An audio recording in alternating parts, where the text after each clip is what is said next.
Hello everyone. Welcome. Happy Saturday. I know I say that every time we start. But how is everyone's day been? Or starting, depending on where you are in the world. How are we all keeping? Are we keeping our mental health in good check? Are we ready for tonight?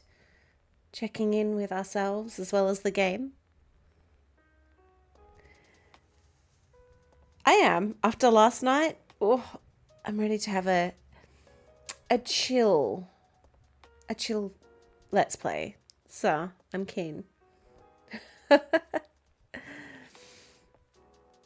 I thought I thought about it today, like going, oh, do I get ready early and film by myself the ending of last night's game? Like give it another shot. And I was like, you know what? No. No. No, give it at least a day.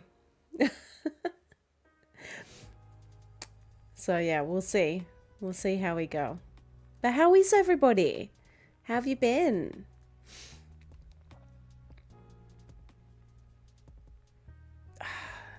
Did you get up to anything interesting today? Me, I got an international driver's license. That was the highlight of my day. Actually, it wasn't a highlight. It was something that I've been putting off for a while and I finally went and did it. So I'm now ready to be a menace on the streets of Japan in a couple of months. So I'm excited. Also a little nervous, but they do drive on the same side of the road as Australia, so it should be fine. Should be absolutely fine.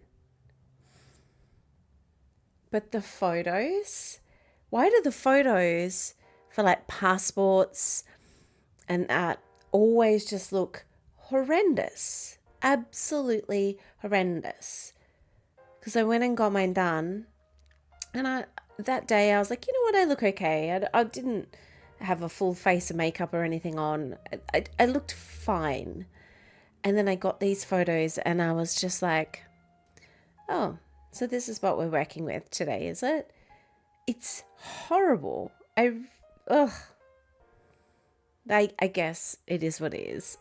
It just made my face look like so much squarer and wider than it really is. And I was like, great.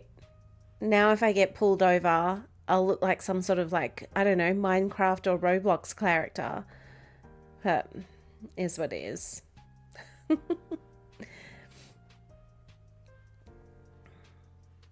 I wonder if anyone's ever had a good passport photo. Good license photo? Yes, I feel like you can. Welcome, Zen Artistry. Welcome. First one in. Thank you for joining us. But yeah, has anyone ever had a good passport photo? I'd love to know. And what is the secret? Maybe other countries are just, I don't know, allow better things than us. Because you're not allowed to smile. Not even like no teeth, just not allowed to smile. And then if I'm not prepared and I haven't put contacts in, I can't even focus. So I just have dead eyes.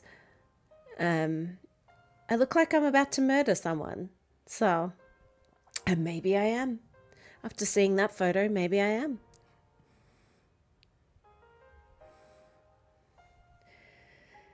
But yeah, good license photo I think you can have. I don't mind my license photo for my like normal Australian driver's license. That's fine. Passport, no. Hate it.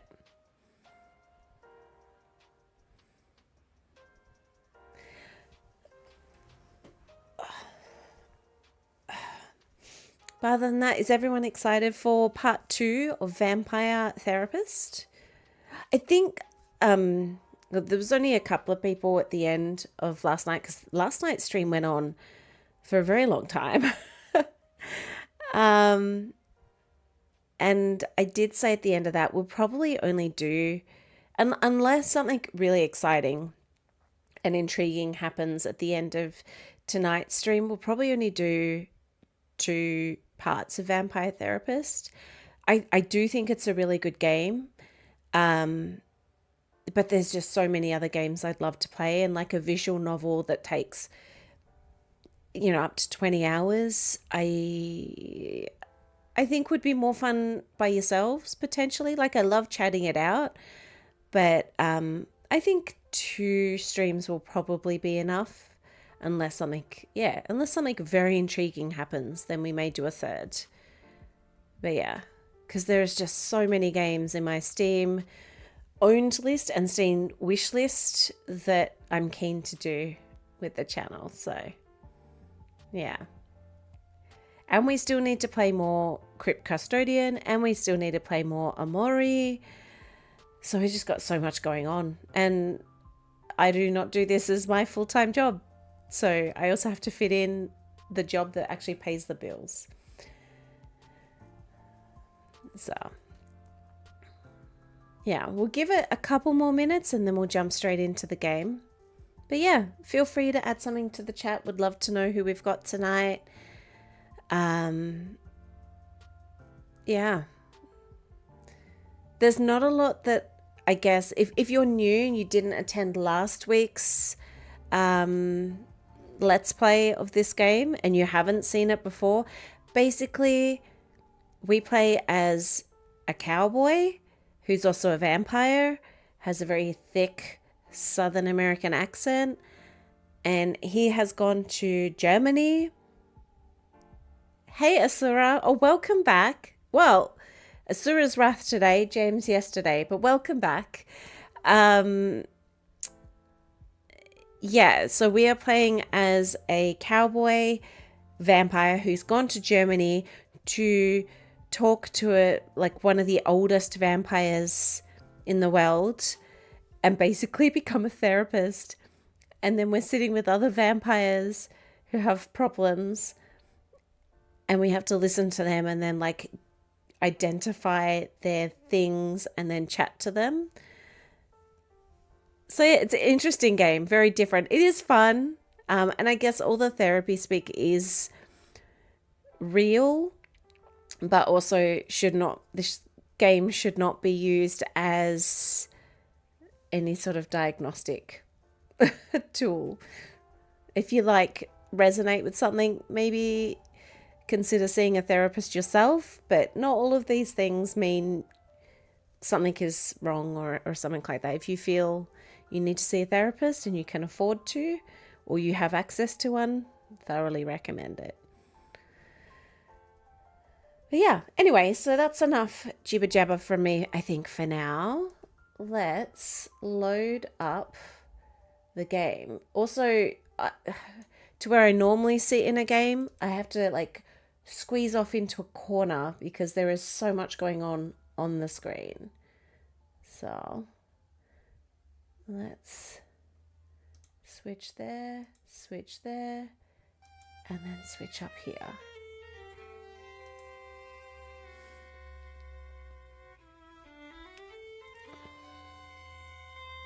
So here we are.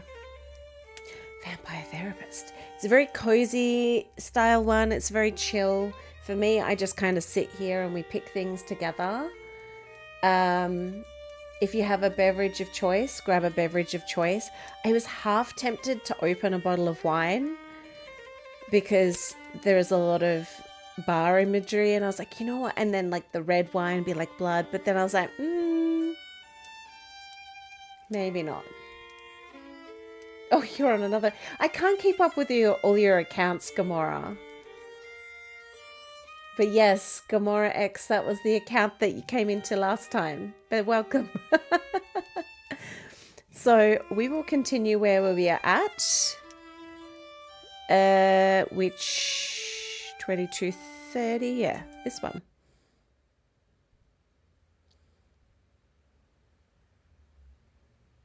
Just give it a bit. Silence.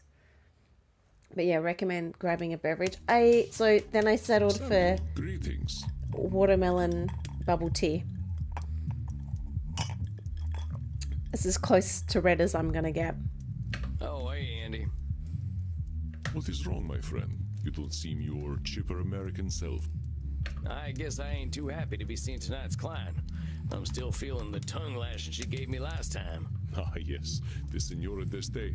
She certainly has a way with words. Yes. It ain't that. It's just this sense I get. Like she thinks I can be a certain way just because she tells me to. Aha. At least that makes her core distortion clear, doesn't it? You know what it is, of course. Oh, God.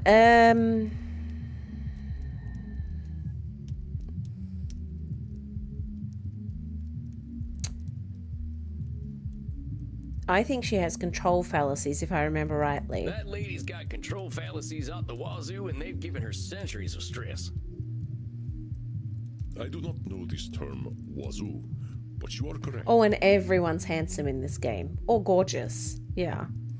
The woman who chooses immortality so that she can ensure her family makes the correct decisions probably has some control issues. And taking out her stress on me. Do not take her criticisms too much to heart, my friend. You are simply a convenient target, an element within her control. That still don't make it much fun. I will not deny that Senora d'Este is a confrontational client, but take her presence as a gift, however you can. A woman so powerful in her time has much to teach us. You have all the tools you need at your disposal to help her. Consider your approach. God, I can't remember. At least we have the book to check against, but so we know she has control fallacy locked in. So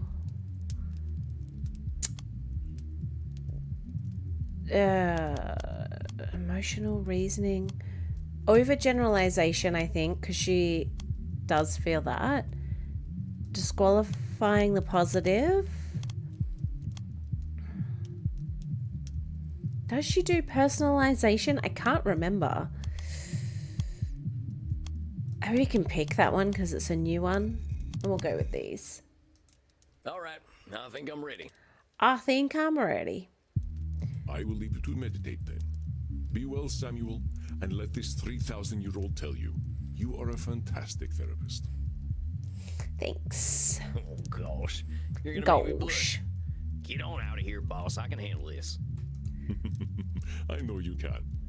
I wonder what he does while we're doing that. Is he just getting up to shenanigans in his club? Now I think I'm ready. And here she comes. A deep breath. Now, howdy, Senora. Nice to see you again. Liar. You are as pleased to see me as I am to see you, therapist. We're gonna get straight into it, huh? All right, lay it on me. Why ain't you happy to see me? Because you are a worm. Maybe I am. Yeah, I've been called a lot worse. You're gonna need to be more specific than that, Senora. You are a worm because of the way you wriggled into my mind the last time we spoke, leaving behind loathsome doubts. The only reason I am here is to confront you for your beastly behavior. I come to you in crisis, and you suggest that I am the cause of my own woe. Aren't you supposed to help me? Senora, you came in here telling me that Art is dead. How am I supposed to help you with that? Yeah. I don't know. But telling me that my existence has been a complete waste of time is not comforting. I definitely don't remember saying that, Senora. No. What I said is that you ain't gonna change the world for anyone. But that doesn't mean your work wasn't worth anything. That's what I call...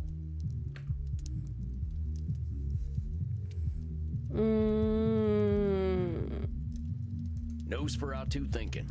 Remember what we talked about? There's always going to be people who want Space Wars, and there's always going to be people who want Michelangelo. Michelangelo? Who is Michelangelo? Blasphemy. The guy what painted the Sistine Chapel. Michelangelo. Hey, Jen. Michelangelo did no such thing. Perhaps you are thinking of a man from New Jersey, or a turtle. It is Michelangelo. Oh, God. Senora, you want to talk about wasting time? What's using me as a punching bag doing for you? Yeah. Very well. I will speak plainly. I am angry with you, Mr. Walls. Yes, perhaps not all I did was a waste of time, effort, and pain, but to think that much of it was. This is most horrifying. So that's much of it was. Is that overgeneralization?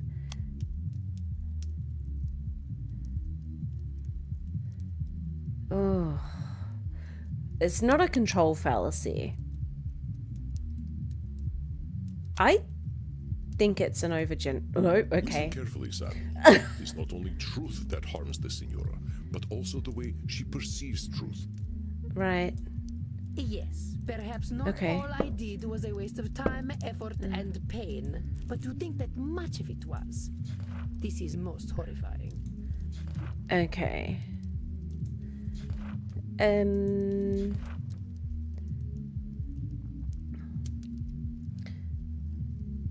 Maybe we'll just discriminate. I don't think it's that.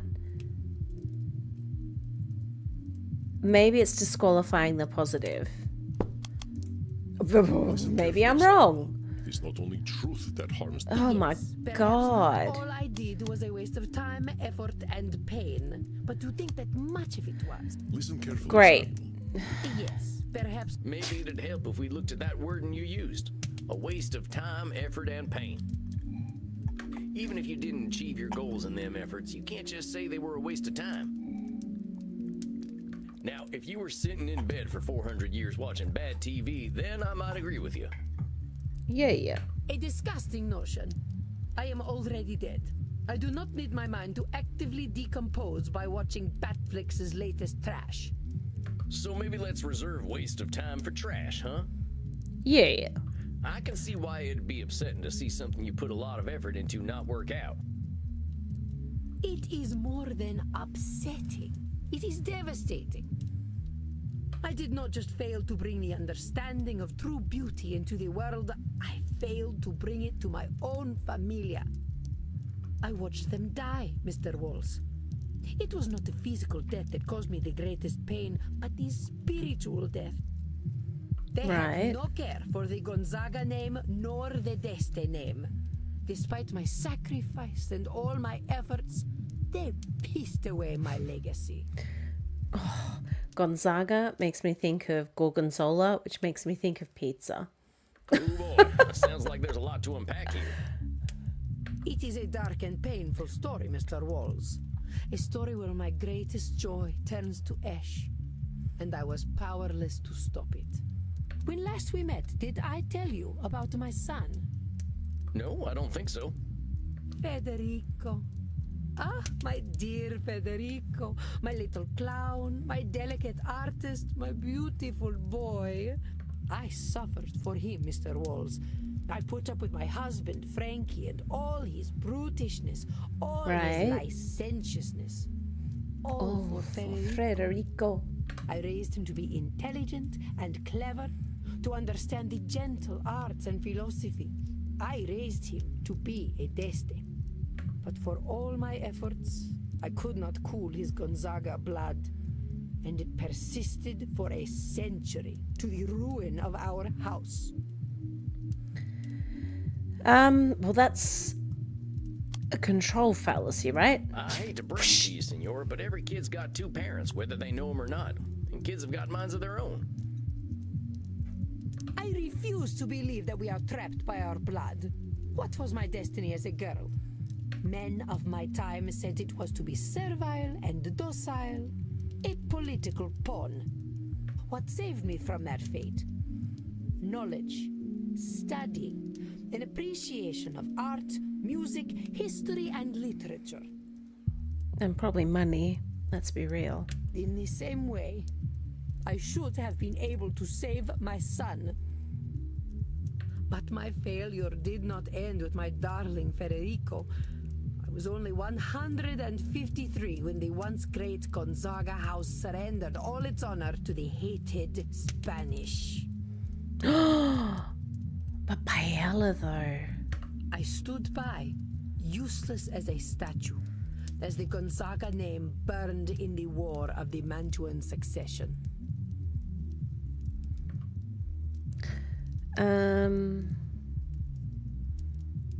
Stopping a war, the hated Spanish, the What's war? this war of the Mantuan succession all about? Yeah, Do you know nothing of history at all? clearly very not. well. It all began because my fool of a great-great-grandson, Vincenzo II, did not listen to me. Instead of dutifully procreating with his wife, he decided to impregnate mistresses. When he ate himself into the grave, the line of succession was broken, and the French and Spanish swarmed upon my home like cockroaches. Right. I killed a great many of them myself, but it was not enough. Eventually, the Gonzaga lands were given away to both countries. Well, that's hardly her fault. It's got nothing to do with her. Knowledge. I would have had your tutors beaten. Oh God, has anyone heard of this? Is this a real thing? Has anyone ever heard of this? Senora, the only tutors I ever had showed up after eating a can of baked beans. What? Oh, I get it. Disgusting. Yeah. The hated Spanish? Spanish? You say that like everyone hates the Spanish. Must I mince words with my therapist? Naturally, I do not include the Spanish among those who hate the Spanish. Oh, I I don't don't hate hate him. the Spanish. Yeah. I know plenty of fine Spaniards. I doubt you know much about fine company, but your pedantic point stands. Not all hate the Spanish. Very well. From now on, I shall say the Spanish, who are hated by myself and sensible persons. Oh, we can talk more about the Spanish Sure. later. Stopping a war? So wait, there's a whole ass war going on and you're supposed to stop it? How's that work?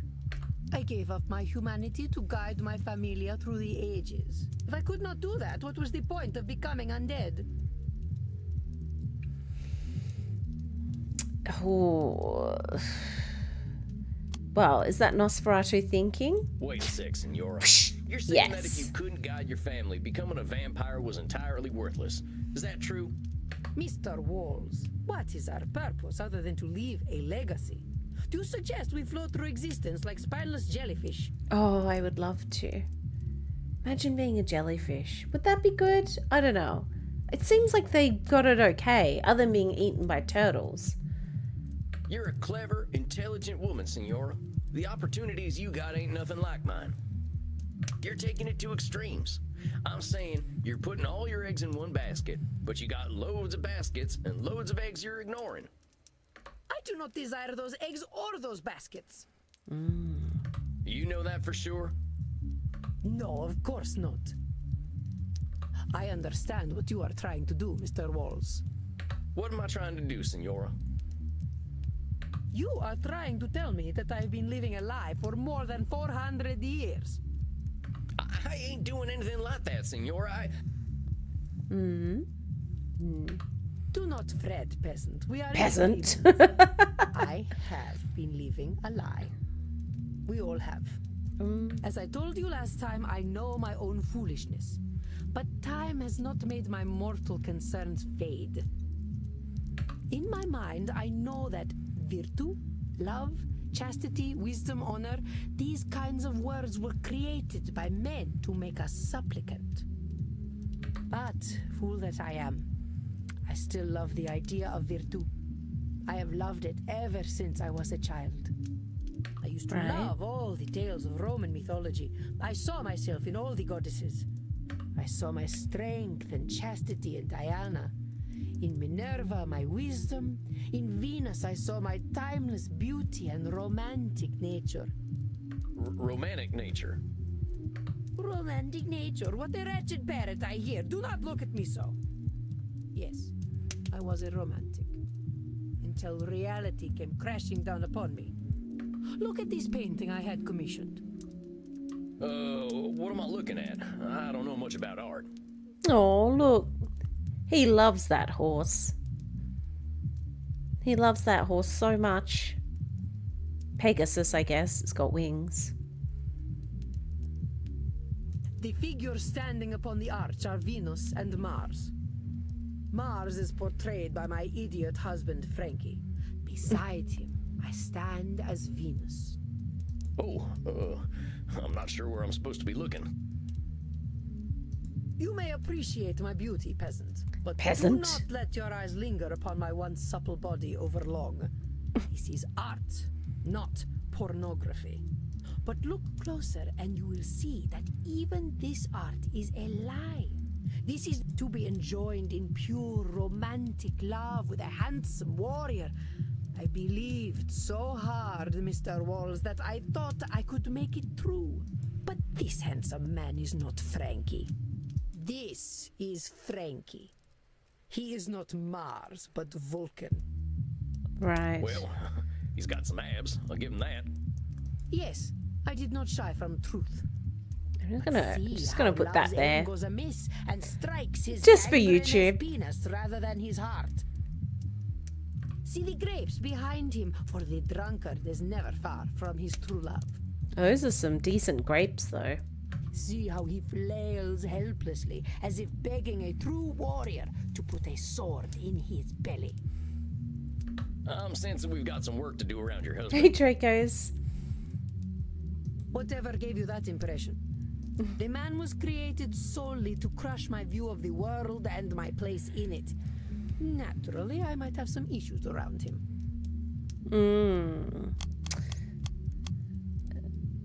Is that personalization?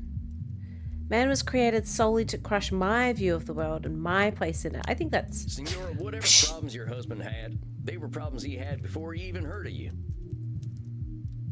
Thank you for the play. I know, I was like, I mean, it's art. You just never know what YouTube's going to do. So I was like, oh, I feel we're late enough into the stream that it's probably fine, but still. Anyone he could have married would have had the exact same problems with him. Ain't nothing to do with you. Yes, you are indeed correct. One cannot blame a boar for being a boar, even if you dress him up as a man. It would have been better for all if he had married a sow. At least Right. everyone's expectations will be lined up, huh? Huh? Quite so, Mr. Walls. I now believe that Frankie was the truest man I ever met. That is what broke my heart. I maintained the illusion that he was my Mars because that is what I needed. I was not ready to face the truth. Oh, but I knew. Even as a 15-year-old girl, 15. I knew. Blah. But I could not accept that I was married to the legendary penetrator of Mantua. Is it any wonder that I prefer the lie of Virtu? Is it any wonder that I still prefer to believe it? Yeah. Problem is men. You are all weak animals who would give up your dignity for an evening in the company of Lucrezia Borgia. Well, let's just calm down. Hold your horses there, Senora. I don't even know who the heck Lucretia Borgia is. She is the inventor of twerking. All men flock to her, as I'm sure you would. They say she was blonde, but she looked like a redhead to me. You know what they say about redheads. Kissed by Lucifer. Probably true. Dang, Senora. Your overgeneralizations are building up and making you see whole groups of folks as awful. Now, I know you got your reasons for feeling the way that you do, real personal ones, but recognize where your experience is making you narrow your thinking. I mean, Senora, I'll be straight with you, as you're a tough lady. Here's where I think it's coming from. Right. Tell us. You're comparing people to gods. You're just being a real grouch. You're comparing people to gods, including yourself, and everyone's failing that test. Frankie weren't never going to be Mars. You weren't never going to be Venus. You weren't born out of no shell. And you will never be anything but a peasant. Peasant. Heck, Senora, I'll be as surprised as anyone if I get invited to a high society dinner. I can tell I'm hitting a sore spot, but maybe that means that's what we've got to focus on. I do not like you, Sam Walls. But you are correct. I betray my own purity of spirit with my anger. But I say, why should we not aim to be like the gods? Humanity is not worth preserving when we are such petty creatures. Why should we not aim to be like the gods? Humanity is not worth preserving with such petty creatures.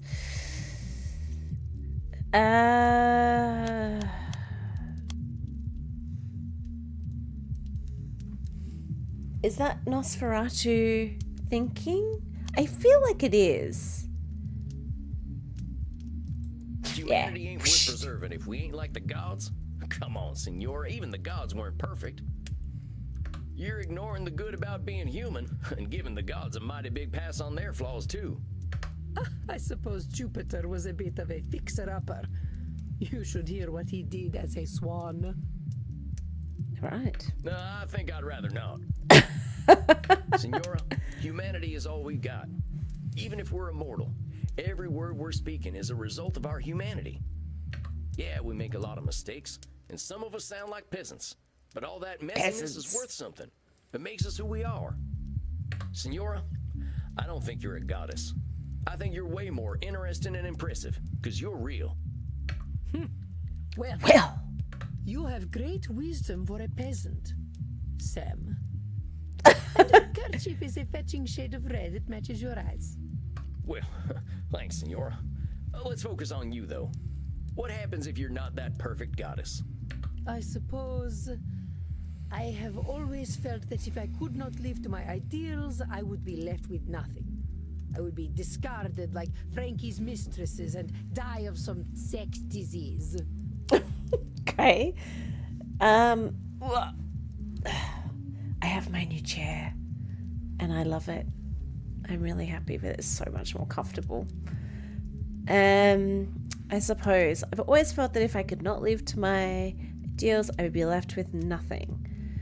I would be discarded like Frankie's mistresses and die of some sex. I mean, is that Nosferatu thinking again, do we think? I reckon it might be.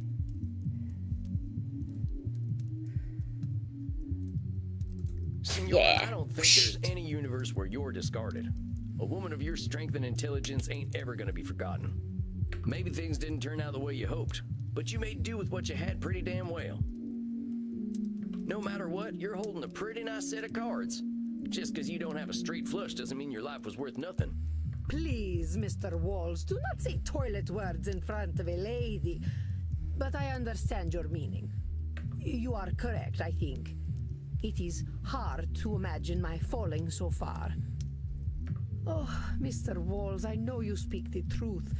I wielded great strength in an age where women were not respected. But I alone feel the weight of my family's collapse, so I feel responsible for it. Why are we suddenly glowing behind us? Has this been happening the whole time? But I was the only person capable of preserving my family, Sam. That is what makes my failure so poignant. Oh, I think that's control fallacy. Senora, what if you weren't the only person Oh yeah, capable no, of it's not preserving glowing your all the family? time. What if no one person was? I don't know. I never considered such a thing. Well, try to consider it now. Yeah. What if you accepted that whatever was going to happen to your family was going to happen? You sound like a Calvinist. Never mind with the labeling for now. How would you feel if you knew nobody can control what happened to the Gonzaga house? I think I would feel relieved. Senora, whatever happened to your family, fault never belonged to you. You were the one who named yourself responsible. No one else did. Look at who you are. And I think you can be damned impressed at who that lady is. Damn you. Too late, Senora. We got her. Look, let's wrap up tonight, huh? I think you did great. You probably got some stuff to think about. Yes. Thank you, Sam. I will see you in a month. Of course, Of Senora. course. I'm looking forward to it. Goodbye, Sam. Farewell. Whoosh. Off she went. Actually, that went really well. Oh, shucks. I think Isabella d'Este has liked fewer than 5 people in her hundreds of years of existence, and you are one of them. Remember, though, that romantic entanglements between a therapist and client are absolutely forbidden, in case you are tempted. Oh, mate. She's nothing compared to the Irish girl and the alter ego of the professor that we were dealing with. Come on now, Andy. I ain't gonna do anything like that. Of course, should the mind wander into fantasy, that is entirely acceptable. Oh, you're just messing with me now. I could not help it. It's rather cute. The First Lady of the Renaissance and humble cowboy Samuel Walls. Quite a picture, isn't it? Okay, that's it. I'm getting a drink. I'm sorry, Samuel. Please, drink. Ask Crimson for the Royal Virgin. It's my very best. I think you deserve it. Yeah, whatever. You have a good night, Andy. Rest in peace, Samuel.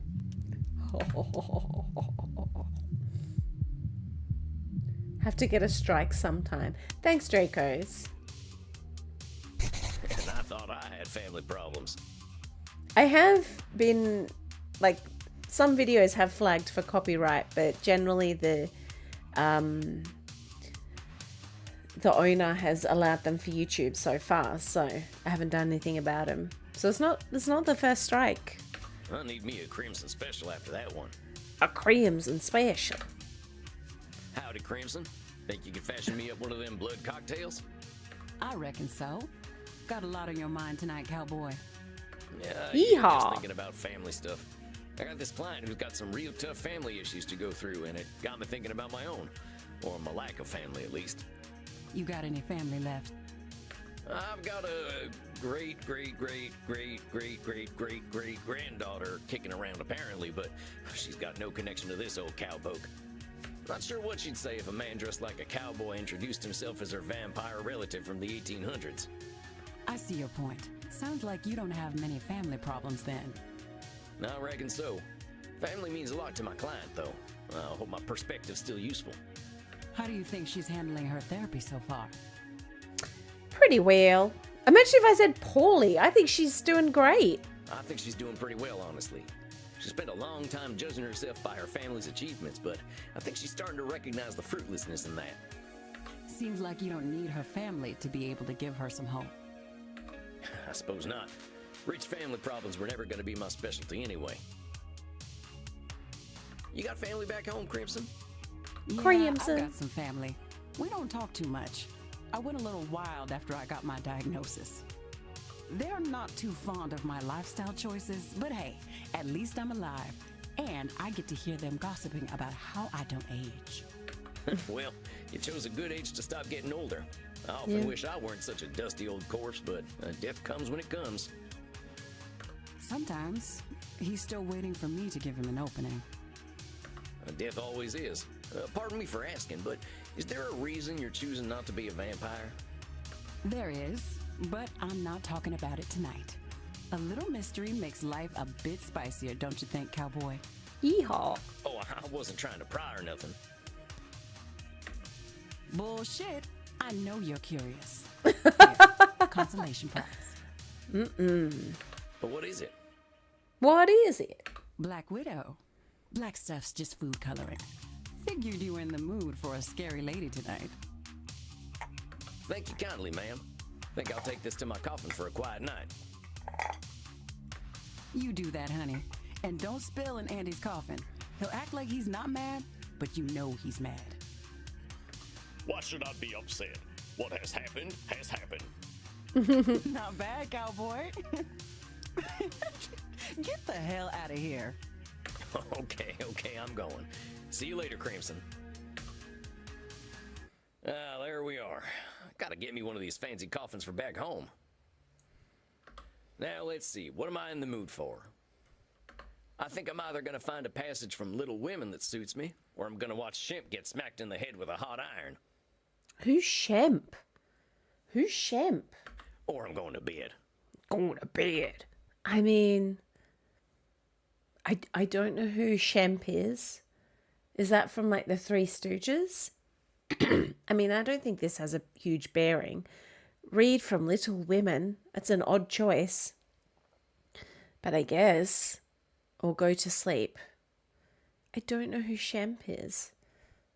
It's not my kind of comedy. It seems to be his, though. We're going to read Little Women. Find out what happened to Joe. Times of doubt. Somehow they got above it all and started exploring humanity. Yeah. Now, where was that line? All right, here in chapter 8. I am angry nearly every day of my life, Joe, but I have learned not to show it, and I still hope to learn not to feel it, though it may take me another 40 years to do so. Yeah, that sounds like the Senora. Hope she doesn't have to wait too much longer, and that I'm not making it worse. Well, that's enough fun for one day. Okay. Good night, son. See you in hell. All right.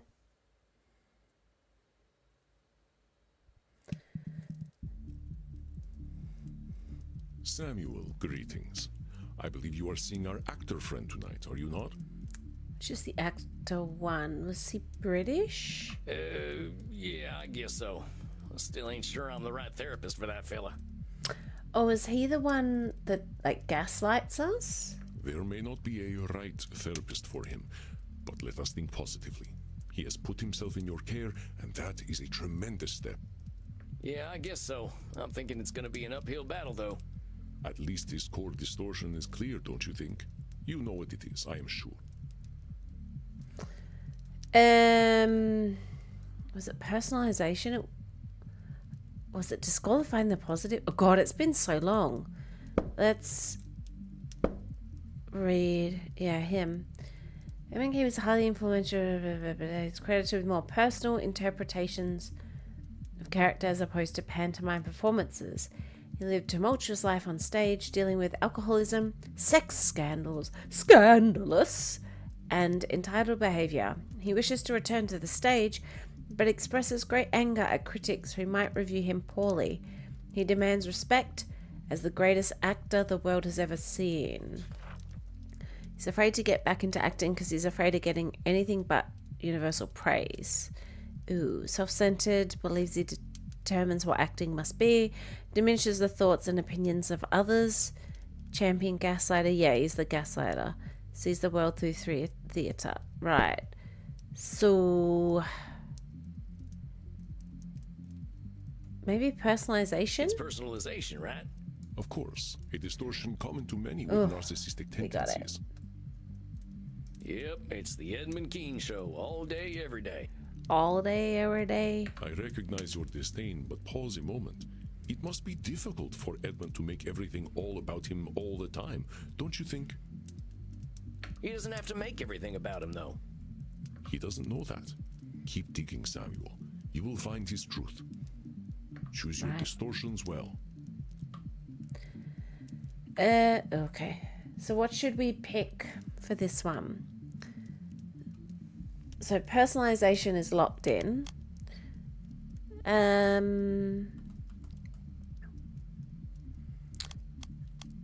Labeling, disqualifying the positive, Nosferatu thinking, overgeneralization, should statements, emotional reasoning. Maybe that.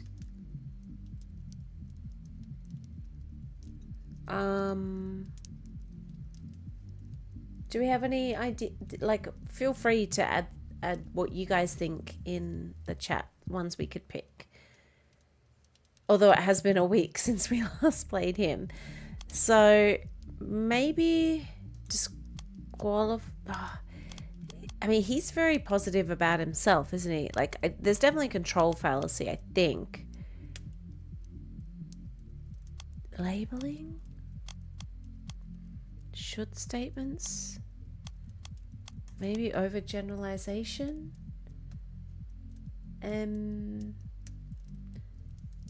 Disqualifying the positive.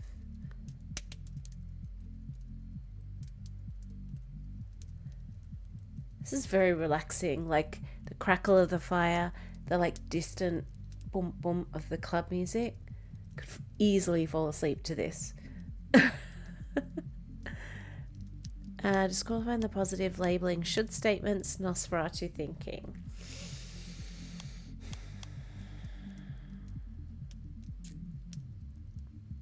I'm going to go with disqualifying the positive.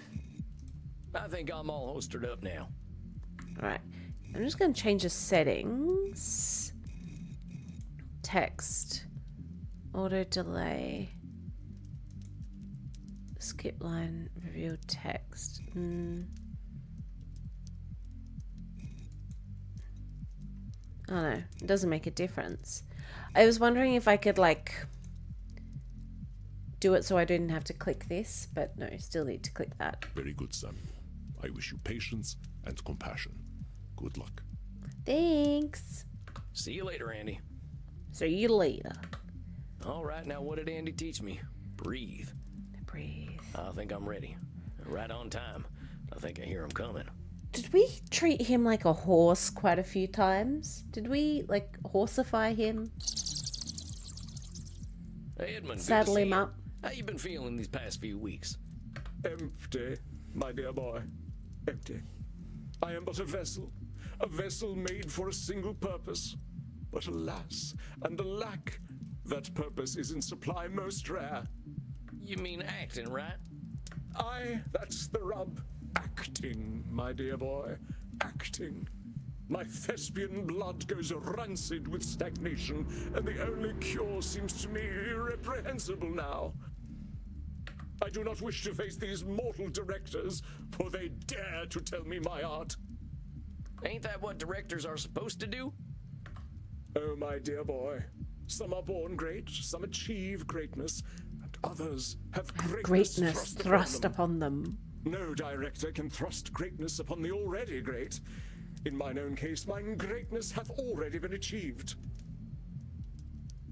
Well, maybe you can help me understand a little better. You said that greatness was thrust upon you, right? How did that happen? Ah, you are curious to hear what circumstances created this actor non pare. I cannot blame you. He's so dramatic. Well, recounting such a history will please me indeed. Okay. I first rattled the foundations of the stage as a mere babe. Indeed, too young for memory, and yet old enough to command attention. Clad only in swaddling cloth at the age of 4, I was Cupid himself. But my arrows seemingly went astray, for the entirety of the audience fell in love with me. It is the stuff of legend. For tender as my mind was, I could not bear witness to my own greatness. But it does prove that I was indeed born great. Right. But you said greatness was thrust upon you. It was a matter of necessity. You may not guess it from my gentle speech, but I am no lordling. Lordling.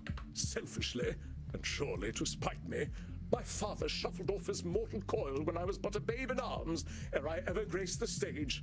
It left my mother and myself in dire straits.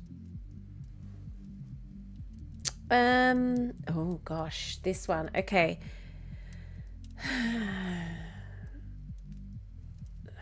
Which was emotional reasoning? Back. No.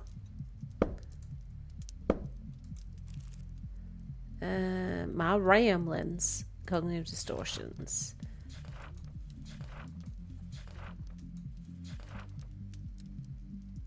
Act like our feelings represent reality, but no matter how unhappy we are. Okay, so I don't think it's that. I'm wondering, do we think it's personalization?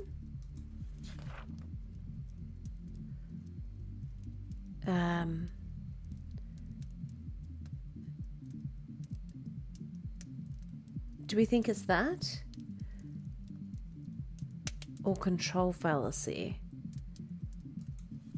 I think it's personalization. Hold on a sec. Yes. You said your old man died selfishly. Well, what do you mean? What do you mean? Well, what kind of a father drinks himself to death when he has a beautiful baby son at home?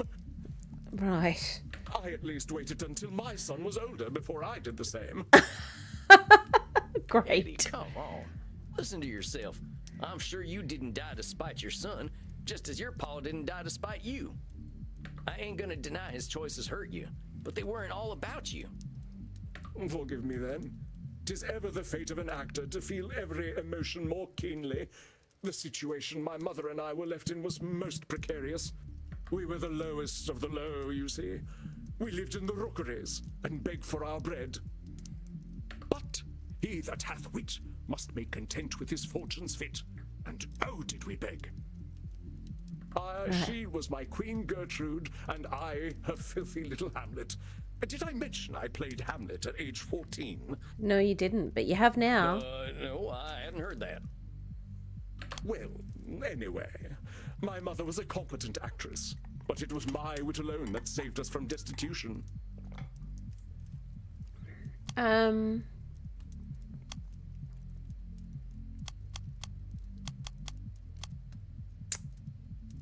Is that control fallacy?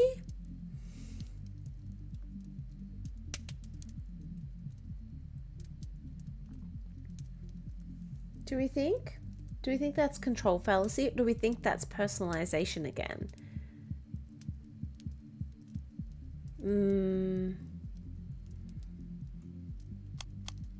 Maybe that. No. Edmund Okay. was discounting his mother's contribution to his survival almost entirely. Well, anyway, my Is it mother was a that? competent No, then it Edmund must was be discounting his disqualifying the mother's positive. Well, It sounds like your mother did a lot for you. I'm sure the people loved you, but could you have done it alone? I suppose my dramaturgical purpose would have been lost. Dramaturgical? without a seeing partner, but it was I whom the throngs came to see. I ain't saying that ain't the case, but you might be disqualifying your mother's contribution to your greatness, right? I don't see how that is relevant, but I suppose so. Let me continue unabated, sir. Forsooth, I was so prodigious that at the age of 7, I garnered the attention of one Reginald Flopbot of the Worthington Flopbots. Ooh. Not the Worthington Flopbots. The regular Flopbots, peasants. But the Worthington Flopbots, top of the Flopbots. 'Twas he who paid to get me off the streets and into the dormitories. He said, "Edmund, my cherub, the streets are not for you. One day you will be the greatest of actors." Hey, how about that? You went and proved him right. Piffle. Master Piffle. Flopbot never gave a fig about my potential. I was a prop to him, a symbol of his generosity and high breeding. Every month he would stage an elaborate party with all the well-to-do society of London. The dandy fop would stand upon a dais and announce himself as the savior of the city's poor. That was my cue. I would be lowered down from the rooftop, wearing naught but swaddling clothes and a set of opulent wings. The gentry's delight was my dungeon, but I would flit among them, reprising my breakout role as Cupid by shooting little arrows of love at them. At the age of 7, it was most disquieting. I mean, it sounds a little creepy, doesn't it? At 11, on the cusp of manhood, the shame was too much to bear. Yeah. Dang, Eddie, that sounds awful.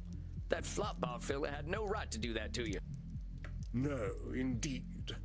I remember my last performance quite vividly. The titters and leering glances from the guests linger ever in the back of my mind. And fool that I was, I played my part still. I should have plunged mine arrows into that fool Flopbot's chest instead of shaming myself. I swore that night to never be a puppet again. I stole away and gave myself to the mercy of Poseidon. The bargain was struck, and he swallowed up my hated swaddling clothes and wings. What? What?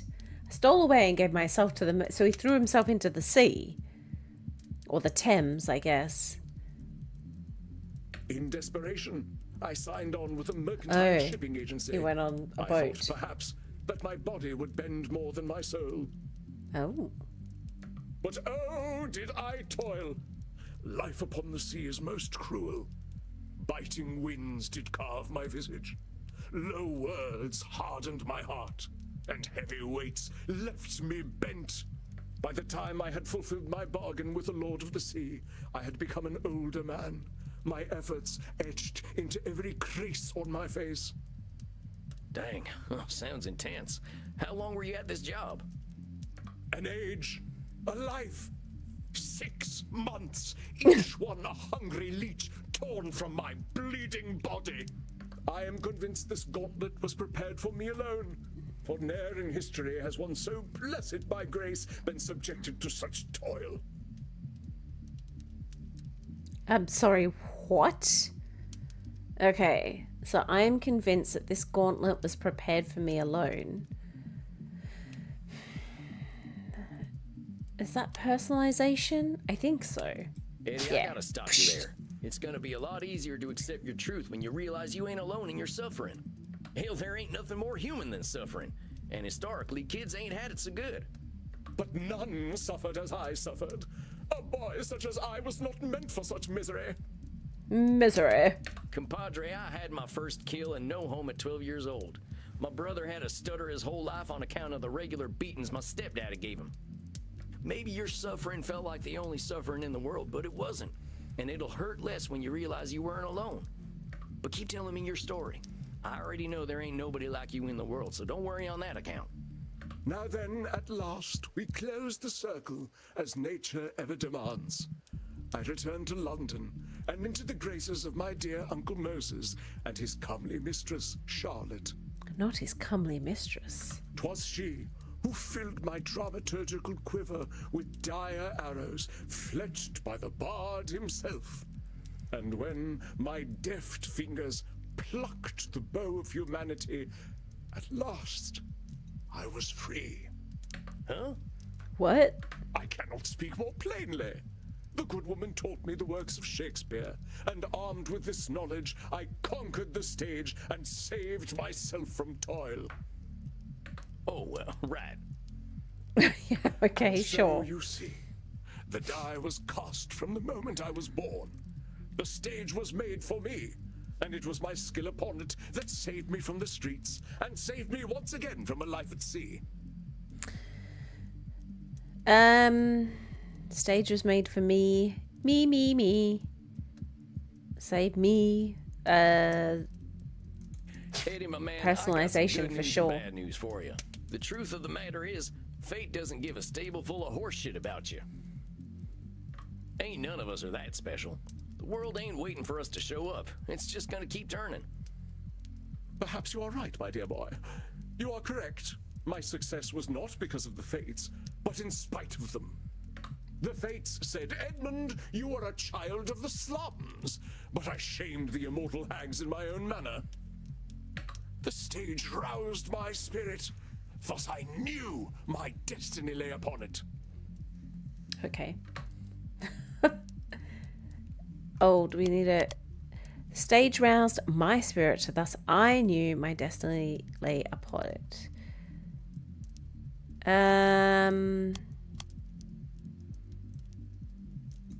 Is that emotional reasoning? God, that's gonna get me every time. I feel this horse must be... No, it's not that one. Okay. Stage roused my spirit, thus I knew my destiny lay upon it.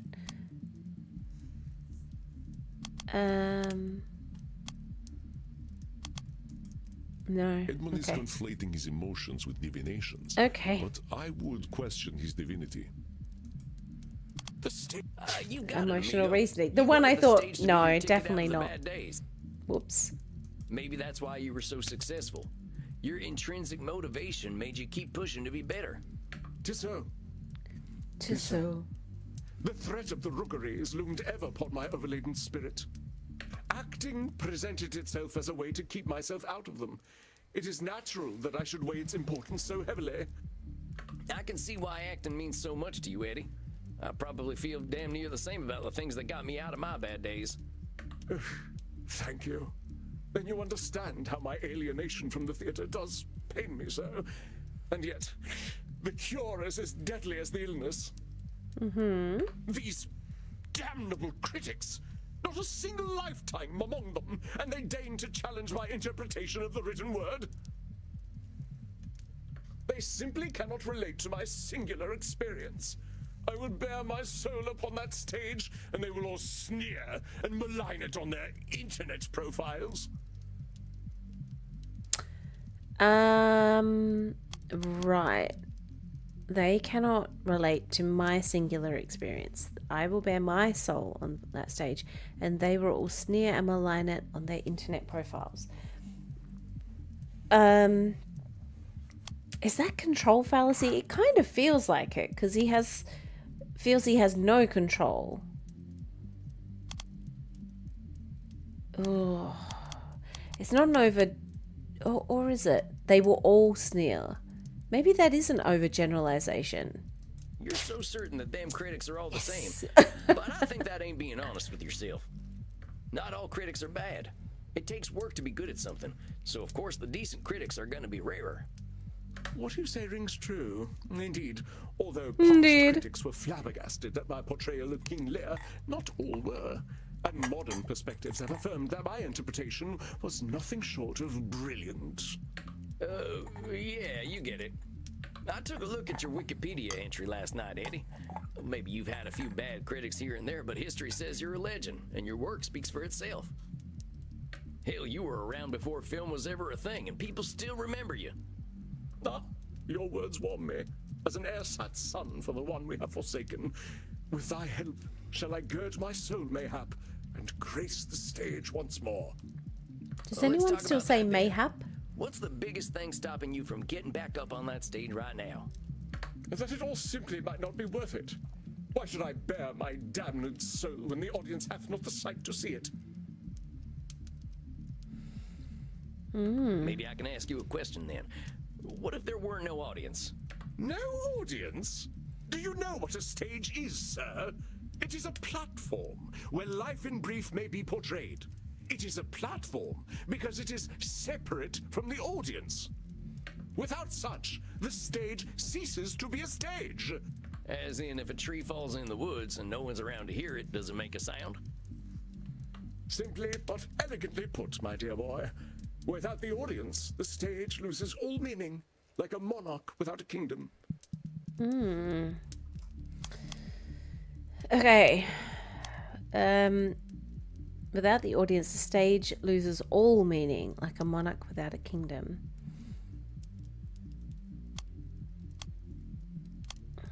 It's not personalization for that. I don't think it's disqualifying the positive. To me, it's an overgeneralization. No? Okay. Humanity existed for tens of thousands of years before the stage was ever conceived of, and somehow we survived. Simply but elegantly put, my dear boy. Without the audience, the stage loses all meaning, like a monarch without a kingdom.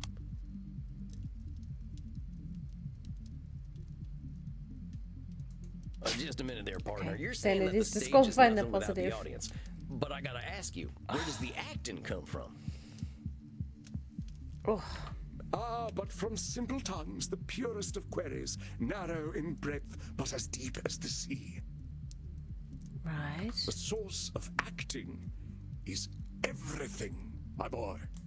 The beating of every heart, the cry of every child, the fluttering of a butterfly's wings. The roots of acting are intertwined with those of life itself. So does acting come from the audience or from everything? My dear boy, you prove yet again, as the bard oft did, that 'tis the fool who sees the truth as it is. I bow to your simple wisdom. Thanks, I guess. Thanks, I guess. Let's figure out how we can bring it back to acting. Forget the audience. I know we can't see in mirrors and all, but what do you think of filming yourself? Brilliant notion. Yes, I shall become my own audience. I shall bring myself to rapture. Okay, Forsooth, calm down. If I cannot pleasure myself, whom can I pleasure? Oh, he's going on to fans only. We're still talking about As acting, someone tried to tell me. Well, what do you do on YouTube? She said. Is it fans only? And I was like, no, on both counts. Oh, my dear boy. The pleasures of the flesh are secondary to one who knows character above all else. Indeed, we speak of the noble art. I shall do as you suggest. If there is one on this lonely orb that can inspire an artist such as I, it is myself.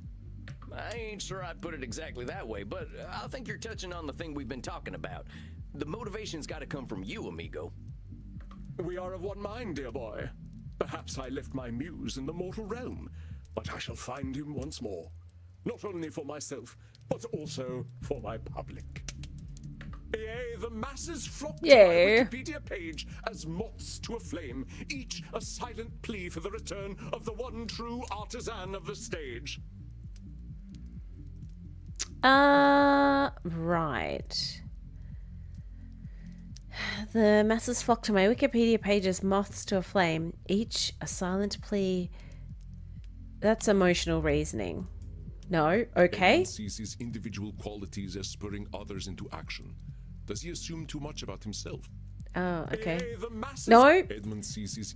Yea, the masses... Now hold your horses there, fella. Fine. You're reading a little too much into the whole Wikipedia thing. There's 1.5 million reasons why people might be looking you up. I mean, I hear tell the biggest Wikipedia page out there is the one for that coronavirus that got all them mortals all worked up. And I'm pretty sure they don't want that coming back. And thus dost thou scuttle a burgeoning friendship with the cannons of enmity. Why must you challenge me so? oh, it should start raining. That's my job, compadre. Ain't we had some good breakthroughs today? We couldn't have gotten there if I'd been busy agreeing with everything you said. Oh, very well. But I still say you are most vexatious. I've been called worse. I think we got some homework for you, though, right?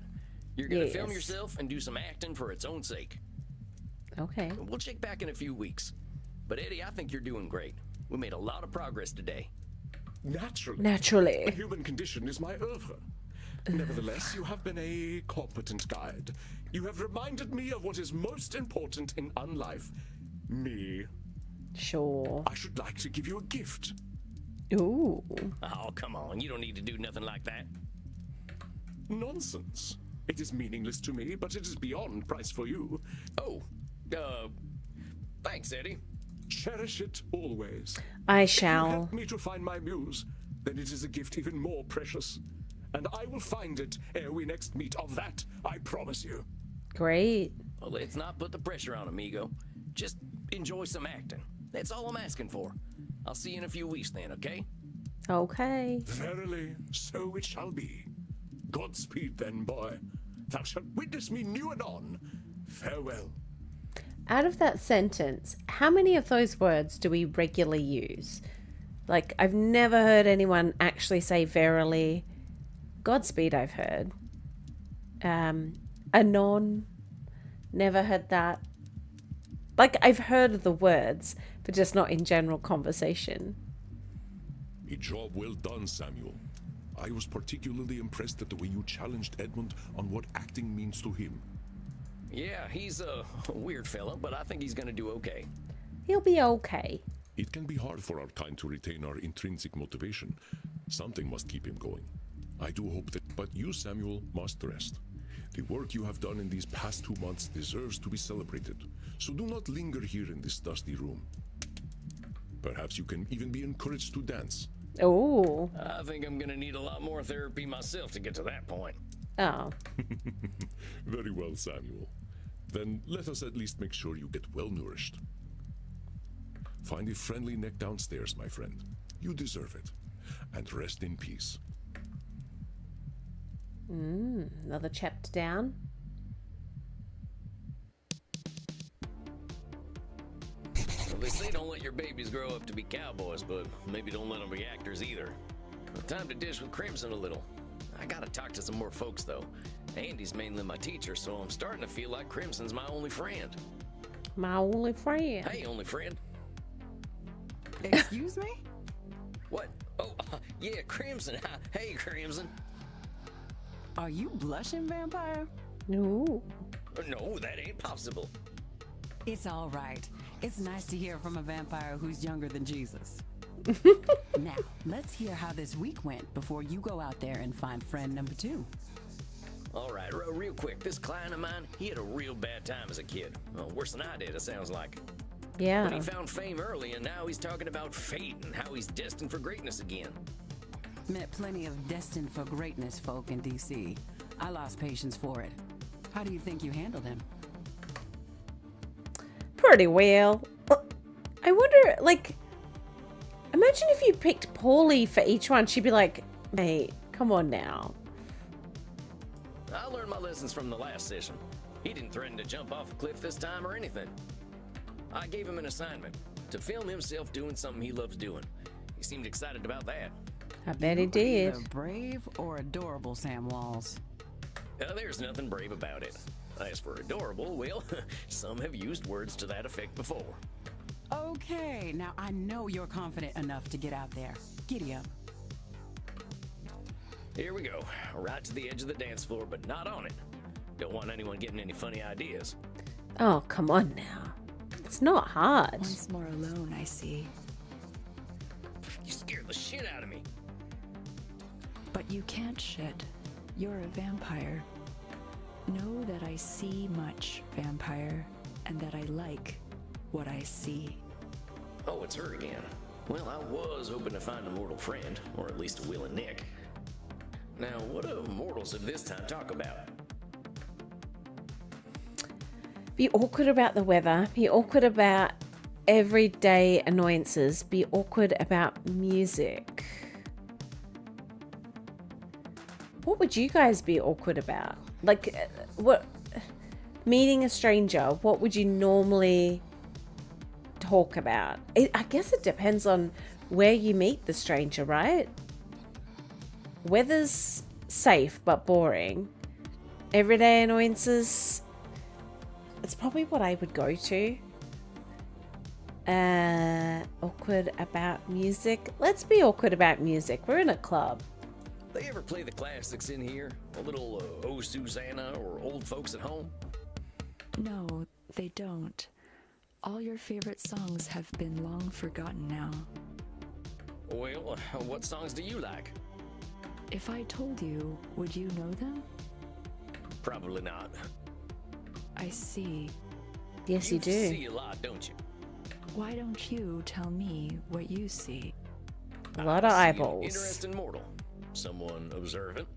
Someone who isn't afraid to have their own style. That is what you observe. It is not what you see. Well, fine, you tell me what I see. You see the long vein across my throat. It looks very juicy, doesn't it?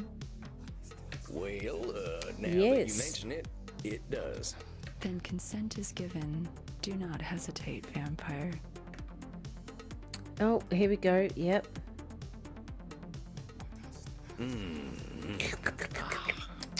Shucks, that was something else. You got good circulation there. I see. And what do I taste like? Kinda earthy. You could use some iron. What do you eat most often? I eat a lot of carrots. They're supposed to be good for one's eyesight, and I like to see. I see now that you are tired and wish to enter your state of torpor. Well, maybe I'll see myself out then. Oh, God. Yeah. That's offensive. I'm going to leave now. Yeah. Shoot, was it something I said? Well, at least I got a full belly. And now, time for some shut-eye.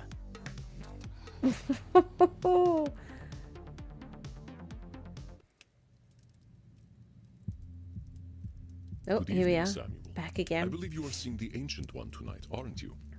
Oh, well, last time she was quite Ancient graphic. one. She's 1,200 years younger than you, Andy. I suppose I was engaging in a bit of labeling myself. You are, of course, correct. Still, her age presents a unique challenge. After one lives for 1,000 years, history seems less a line than a fixed point. Speaking of which, I imagine you can guess what distortion an old one such as Medi might fixate upon.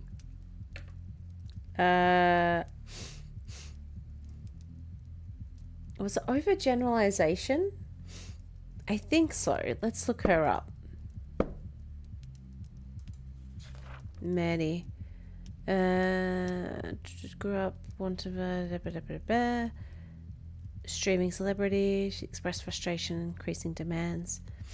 So be patient with the elderly. Maddie is feeling overwhelmed by her followers on social media and their demands. She relies on them for food and help dealing with mortals. She talks about mortals as if they're all the same. Yeah, it's overgeneralization. A lot of time online creates a strong one-way attachments with her followers, needs to get outside, bad at boundaries. Yes, I remember.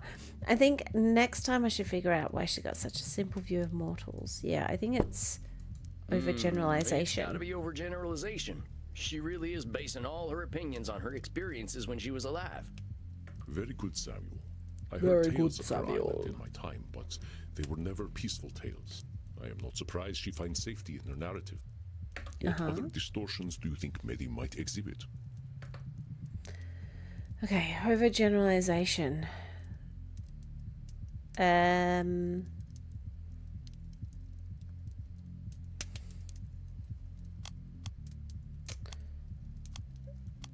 Disqualifying the positive. Maybe labeling. Not a lot of should statements, I don't think. Control fallacy. Nosferatu thinking. Emotional reasoning. Personalization.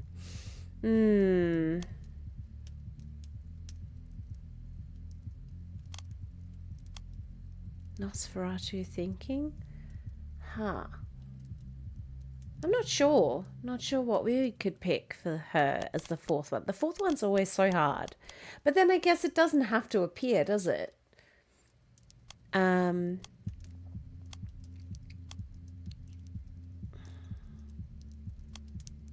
Maybe personalization. Good to go, boss. Good to go, boss. Then I will leave you to it. Good luck, my friend. Oh, he has a nice voice. Hello again, strange cowboy man. It's good to see you again, Mitty. How's the past month been for you? I went for a walk, just like you suggested. Didn't like it very much. Oh, well, I'm sorry to hear that. What was so unpleasant about it? It's very loud outside, and dirty, and smelly. Everywhere I walked, it smelled like mortal food, which is disgusting. Disgusting. They knew how good it felt to drink blood. Maybe they would not eat so much of this pizza food. Oh, no. Maddie, get in the bin. Pizza is delicious. It's probably one of the best foods in the whole world. There's so many cars, too. I don't like cars. They have hateful faces. They look so angry all the time. Stepped in a wee, killed 7 men, and got splashed by a bus. It's really quite awful. That's an intense walk. You killed 7 men? How the heck did that happen? Oh, that was inconvenient, you know. Normally I have my zealots do that kind of thing for me. They take care of the bodies. But I had to do all that silly work myself. And now there are always police sirens going off, which interrupts my streams and makes my followers very sad. Why did that all happen? Yeah. Because they found the bodies everywhere, silly. I don't know what to do with my rubbish. I meant why the killing? You didn't happen to make a few assumptions based on past experiences? Why kill a bunch of men? Oh, well, they looked at me. I know what mortals who look at me are like. If I let them live, they'd probably try to burn me as a witch. I could do nothing but kill them. Right. Oh, that's overgeneralization. Hold on a sec. You know what mortals who look at you are like. How do you know? Are you reading their minds? I don't have to read their minds, sweetling. I have known manlings for a very long time.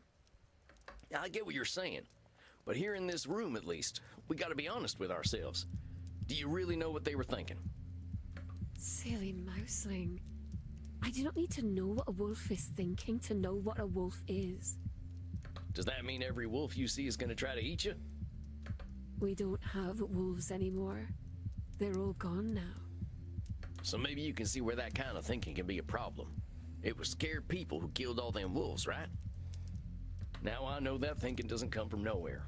Old as you are, I'm sure you've seen some real awful stuff. That's right. Haven't killed you, though. You are kind, little mouse. Little mouse. Well, let's lay off the mouse stuff a little. I'm sorry. Don't wish for you to scurry away into a little hole. Do you want to hear why I feel the way I do? Sure. I would appreciate it greatly, miss. Let me tell you about men from my time, then. Let's start with me da. My father sold me and my mother to a chief of a rival clan for a golden necklace. Oh, delightful. Dad was lovely. That is just horrifying. Oh, don't fuss, sweetling. It was the most beautiful golden necklace. At least 2 girls' worth. My father got quite a deal, really. You're using humor, but I'm sure that must have been heartbreaking for you. It was coming at the time. I suppose I should have been glad to be the possession of an old chief. I knew girls who did as they were told. They would have been thrilled to have been the concubine of a powerful chief. But, oh, he was so old. Cormac O'Neill, the oldest man I had ever seen. He's probably remember 40. thinking, where is his face? Because I could not see it under all his disgusting wrinkles.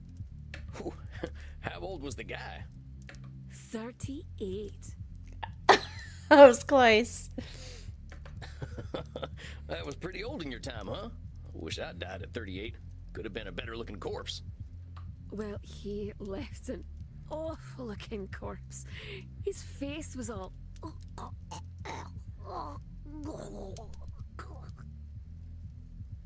I'm guessing you had something to do with that, huh? Not me. My boyfriend, Abertach. He told me he'd set me free. I suppose he did. He created a delightful poison for me. He said it would make my dear master die in excruciating pain. So, one night I lay with him, and that means I did sex, and when he was pleased, I fed him the poison mead. Abby did what I couldn't, and the old fool finally died. Right.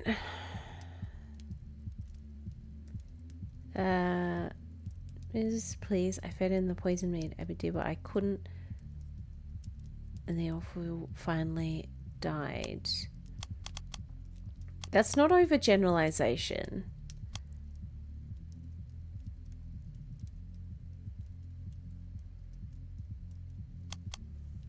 Control? It's not a control fallacy.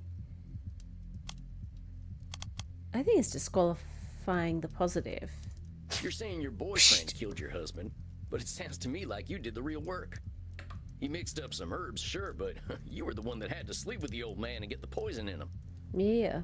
Abby made sure I knew it was because of him that I was free. He said it could never have happened without him. He didn't have to be brave to mix up a potion. I think the bravery was all you, Mitty. Don't disqualify the idea that the person who set you free was you. You know, I think you're absolutely right, strange cowboy man. I did do all the work. But Abby never let me forget that he was the one who freed me. He wanted me to worship him. A fella who demands to be worshipped is always going to be a dangerous man. Yeah. Dangerous men have always been drawn to me. Must be something about the way I am. I think that is personalization. Now don't go blaming yourself for bad men being bad. I'm sure you'd rather be left alone. Well, that's what I thought, but it seems I am a temptress. Labeling. That's what the churchmen say. And don't call yourself names. You don't want to prove them nasty fellers right, do you? You are so kind.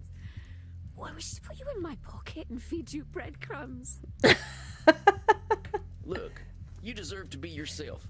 If people are giving you the wrong kind of attention, that ain't your fault. It's theirs.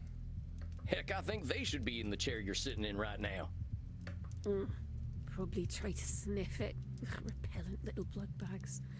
No kink shaming, of course. So what happened after you killed Cormac? The Neil clan came after me and Abby.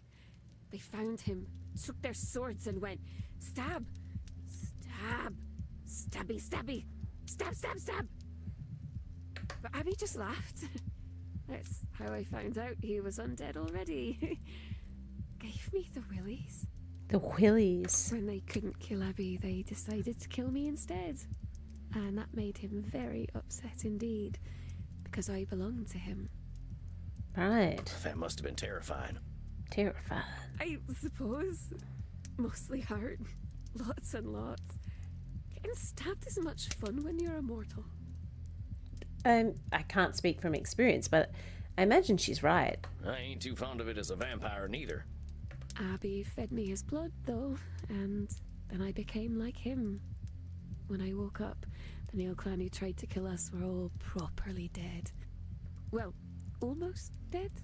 They still had a lot of blood left, and I was hungry. The Nail Clan was ever so cross, though. They captured Abby and sealed him in a tomb with some forgotten spells. He's still there, as far as I know. What happened to you? I didn't have a future with my tribe. I insulted both my clan and Cormac's clan by killing their chief. My only choice was to be alone. That's the wisest choice. Okay. In the future, I insulted both my clan and Cormac's clan by killing their chief. My only choice was to be alone. It's the wisest choice.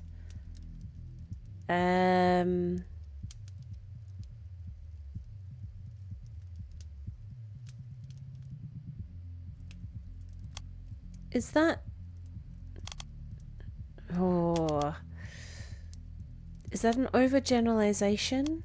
Or control fallacy? Or personalization? Oh! My only choice was to be alone. That's the wisest choice. Maybe control fallacy? I reckon you've always Yes. had more power than you think. I mean, being immortal is a pretty good start. Heck, you were savvy enough to get out of that whole situation with Cormac. I think you always had options, Medi. You are kind to say so. I guess maybe it's better to say there was only one choice I wanted to take. Then I think that was the right choice to make. If you didn't have all those whiskers, I would pinch those cheeks. Which cheeks? Okay, time to stop teasing poor Sam. So you've been living alone ever since then? Well, let's focus on you, huh? You say you've been living alone ever since then? He just said that. Oh, Of course, this is my silly cowboy a couple of man. times it's done that. We aren't mortal anymore. We will always end up alone. Why waste my time? Always end up alone. Why waste it? That's an overgeneralization, right? Oh. Again, Medi deals in extremes. Long life often makes one's interpretation of life stark. Of course, Okay. my silly cowboy man. We aren't mortal anymore. We will always end up alone. Why waste my time?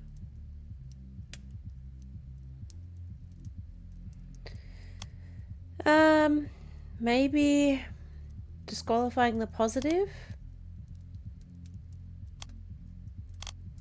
No? Okay. Again, Medi deals in extremes. Long life. Of course, my silly cowboy man. We aren't mortal anymore. We will always end up alone. Why waste my time?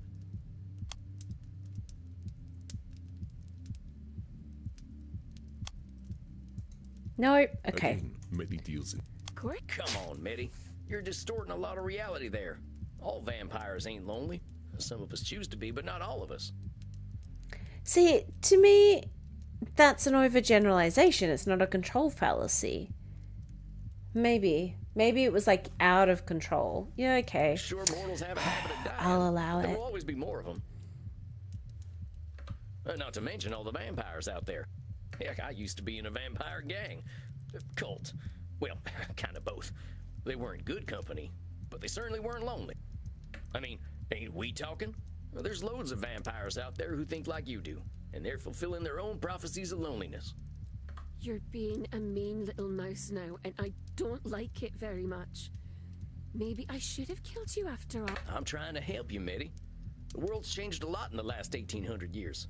A lot of it bad, but a lot of it good too. By and large, most people ain't burning witches and selling their daughters.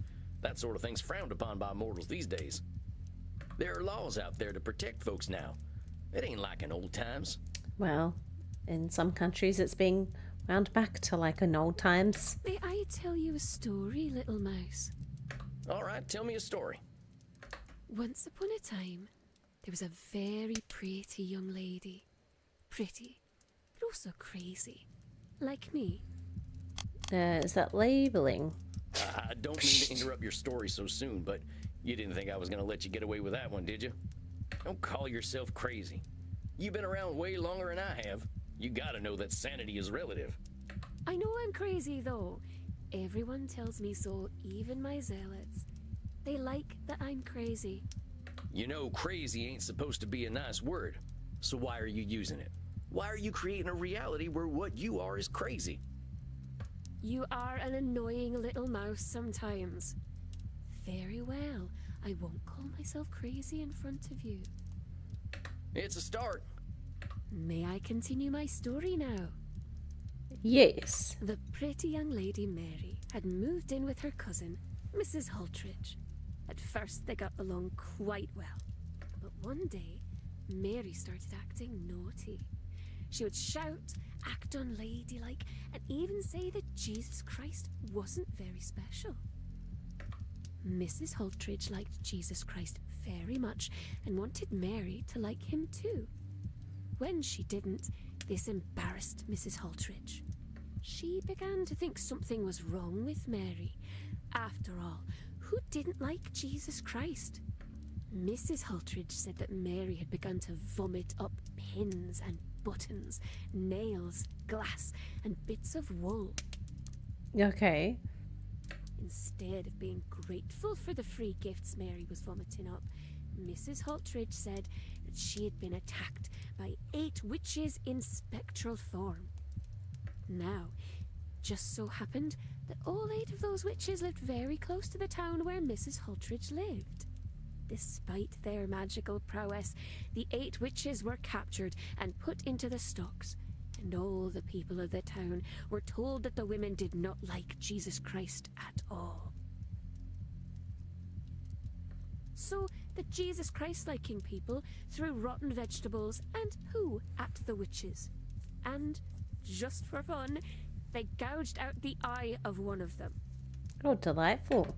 Then they kicked the witches out of town and lived happily ever after. The end. Well, that ain't a pleasant story. Oh, it was very unpleasant. It hurts very much to have your eye taken away, but I like my new eye. It's fun. I was 1500 summers old or so when that happened. The world hadn't changed much then. I don't think it's changed much now. I'm sorry that happened to you, Meddy. You're right. Folk can be pretty awful when they get riled up. That ain't changed. Oh, don't be sorry, little mouse. I like my new eye. Also, the story has a happy ending. Oh yeah? What's that? After I had my eye taken away, I took Mrs. Hultridge's parts away too, one by one until she died. It was so much fun. That's a little morbid, Meddy. Well, Morbid Mary. Oh, I like that. That's very clever, little mouse. But you see why I'm careful now? Yeah, I get it. But look, there's one thing that's different now, and that's... the UN exists. Liberal democracy has solved everything. Okay, calm down. What we're doing right now, I think, is a bit more of an answer. We're doing right now. In all that time up till now, therapy ain't never existed. We only just started looking at ourselves and the way we think. Before recent times, we only looked at gods, government, and society. The self is a new frontier, and we're learning stuff we never considered before.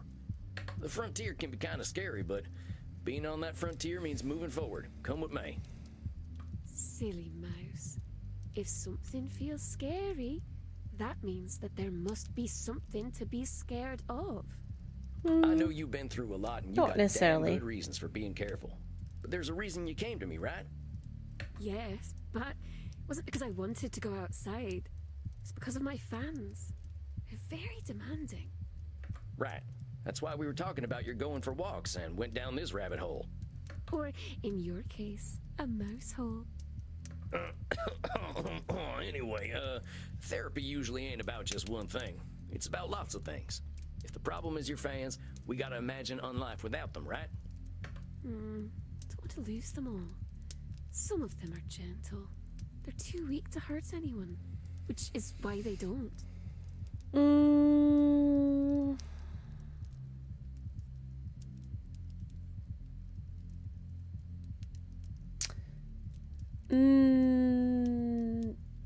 What do we think that one is? Some of them are gentle. They're too weak to hurt anyone, which is why they don't. I think that's an overgeneralization. Maybe. Disqualifying the positive. Labeling. Control fallacy. You really think weak people would hurt others if they were stronger? Tough. Little mouse, I've been alive for a long time. I believe what my eye shows me. Yes, if one is capable of hurting another, they do. They can, but they don't always. You ever seen them capybara animals? Oh, capybara. They're dang massive rodents and could do some damage if they wanted to, I reckon. Oh, yes! Oh, they're very cute. People like to share animated pictures of them in my community.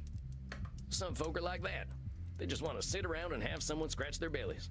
Yes. Is that what you want, little mouse? Fed pizza. Do you want me to scratch your belly? What? No, I'm just saying. Don't assume everyone's out to hurt someone. Yeah, it happens. Of course it does. But that kind of thinking ain't giving folks their fair shot. Don't know what I'll do if I don't have my followers. I can't live the way I used to before the machines took over. Oh, they expect so much of me now. They send me messages all night and all day. They need content. God, if I don't give them their content, they'll all leave. Their attention spans are like those of little bugs, but they're not as cute. Ooh, if I don't give them their content, they'll all leave. Is that a control? Oh, it's kind of both. No, Maddie okay. has millions of followers, yet she expects the same of all of them. This does not compute. Okay. God, Okay, I think we need to talk about moderation. oh, I already have moderators, silly mouse. Any major content creator has to have them. I don't know what that stuff means. I'm talking about moderation in your thinking. What if you gave your fans only what you felt comfortable giving? Doesn't matter what I want, silly mouse. They just want me to overreact to video games.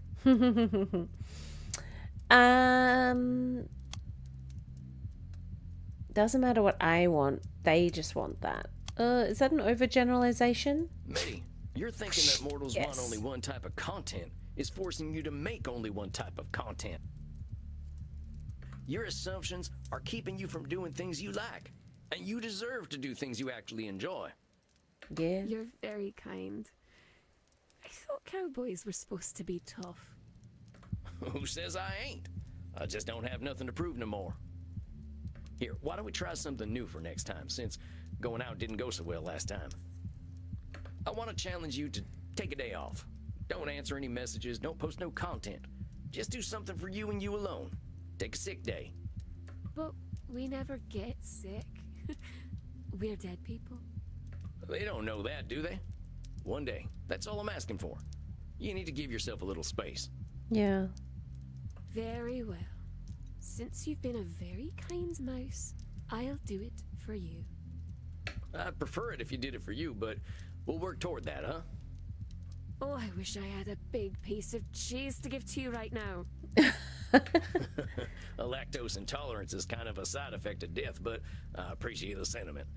I'll see you in a month then, okay? Yes. Great. I'll see you then. Bye. You are doing well, my friend. I know we old ones can be rather inscrutable sometimes. Yes. She's human. We all are, ain't we? The way I Well, see we it, we all were. got the same problems one way or another. Your wisdom never fails to impress, Samuel. I believe it is time for you to follow your own advice to Miss Mitty, however. Yes. All work and no play makes for a dull vampire, as they He say. is a dull vampire, though. Back on with your first account. Okay. Thanks, Azura. Or Gamora. Or James. Whatever you choose to be. Yeah, you're probably right. I might hit the hay early and do a bit of reading. If you must take out some aggression on Hay, then please do so. I shall see you soon, my friend. Rest in peace. Rest in peace. Good night, Andy. Good night, Andy. Okay.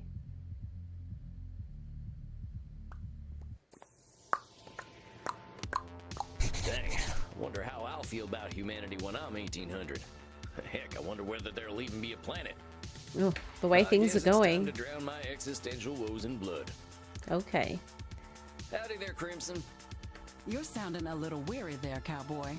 You getting enough to drink these nights? Oh, yeah, that ain't it. Just existential ponderings.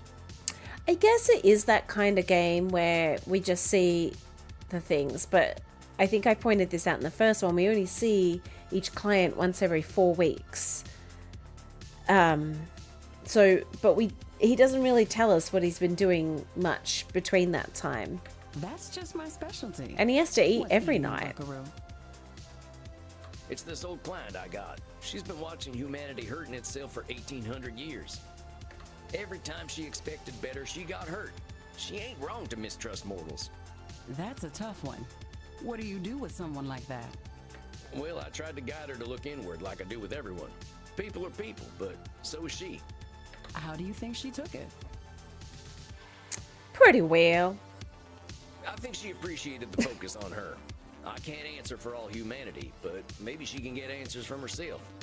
I think you could stand to listen to yourself, Ranchero. You could have been a mean old Dracula, and nobody would expect anything different from you. Reckon there have always been people like you, no matter how bad it's been in history. Dang, Crimson. I can see why Andy respects you so much. You done some living, sounds like. Death at the door can put things into perspective. I get where your client is coming from. Changing the world isn't gonna happen, but we can at least change ourselves. I don't think that's true. The country I left definitely ain't the country I was born in. The wheels turn a little slowly for us mortals, cowboy. Yeah. Back in DC, I was trying to push policy to do something about our poverty problem, but the kind gentlemen across the street were pretty happy to make things worse. When I got my cancer diagnosis, that was my wake-up call to stop getting disappointed and start living with the little amount of time I had left. Working at a bar is more rewarding than being a member of the bar, huh? Not bad, cowboy. It's got its charms. Here, I whipped up something special for you. Haven't we had this one before? That ain't half bad. Got a refreshing taste. Rose hips. Just a little something extra. Been Okay. experimenting with some herbals for Andy. Guess old dogs like us can still learn new tricks. Thanks, Crimson. You hit that hay, Desperado. I'll see you later. Farewell. Got a lot on my mind tonight. Oh, he I think puts I the need some stuff in rest. there. Now, That's what should cute. I do to relax? Oh. Reflect on the day with Emerson. Who's Emerson? Who's Emerson? Is that like a book? Watch a man get his butt burned with a hot iron. So is that like Jackass? Maybe it's the Three Stooges again. Or go to sleep. I mean, we'll watch the butt burning. Might as well. I sure am grateful that Andy has some classic cinema to watch in here. Oh, it is the Three Stooges. Oh, that's Shemp. I never watch it. Okay, that's This is a enough. good one. Is it? Stop. That's That's enough for enough. one night. Time to visit Dreamland. That was Maybe too I'll much see for my one princess night. there. Okay. Oh, the horse. Yes, his horse was called Princess. That was sad. Samuel, my dear, I do look forward to our chats. How are you feeling tonight? I gotta confess, boss, I'm a little down. I love helping other vampires, but getting therapy myself sometimes ain't much fun. I understand. Looking in the mirror is difficult for any human, much more so when they don't cast a reflection. You ain't kidding. It just seems like there's always work to do, you know? Like my walking in the woods for 90 years wasn't nearly enough time. I dare say you are correct. I believe that we must never cease our walking in the woods. There is no mystery deeper than that of our own existence. Where do vampires come from anyway? Eggs. Well, Samuel, when two vampires love each other very much, Come on, boss. That's not what I'm asking. Where do we come from? the answer Where do to we that is go? much older than recorded history, my friend. But let us focus on you. We should start with some meditation and determine what thoughts are most important to you right now. Close your eyes and envision your place of comfort. I ain't good at being a therapist. Is my hat weird? Ich bin Sam. Ich bin ein cool man. Election looks real bad back home. Dr. Drain thinks I'm brain damaged. Why'd my mama have to marry that asshole? When's the sunrise? The Senora hates my guts. Sure wish you were still here, Jeb. Actors need my help, hate. that's for dang sure. Wish I had more book smarts. Yeah.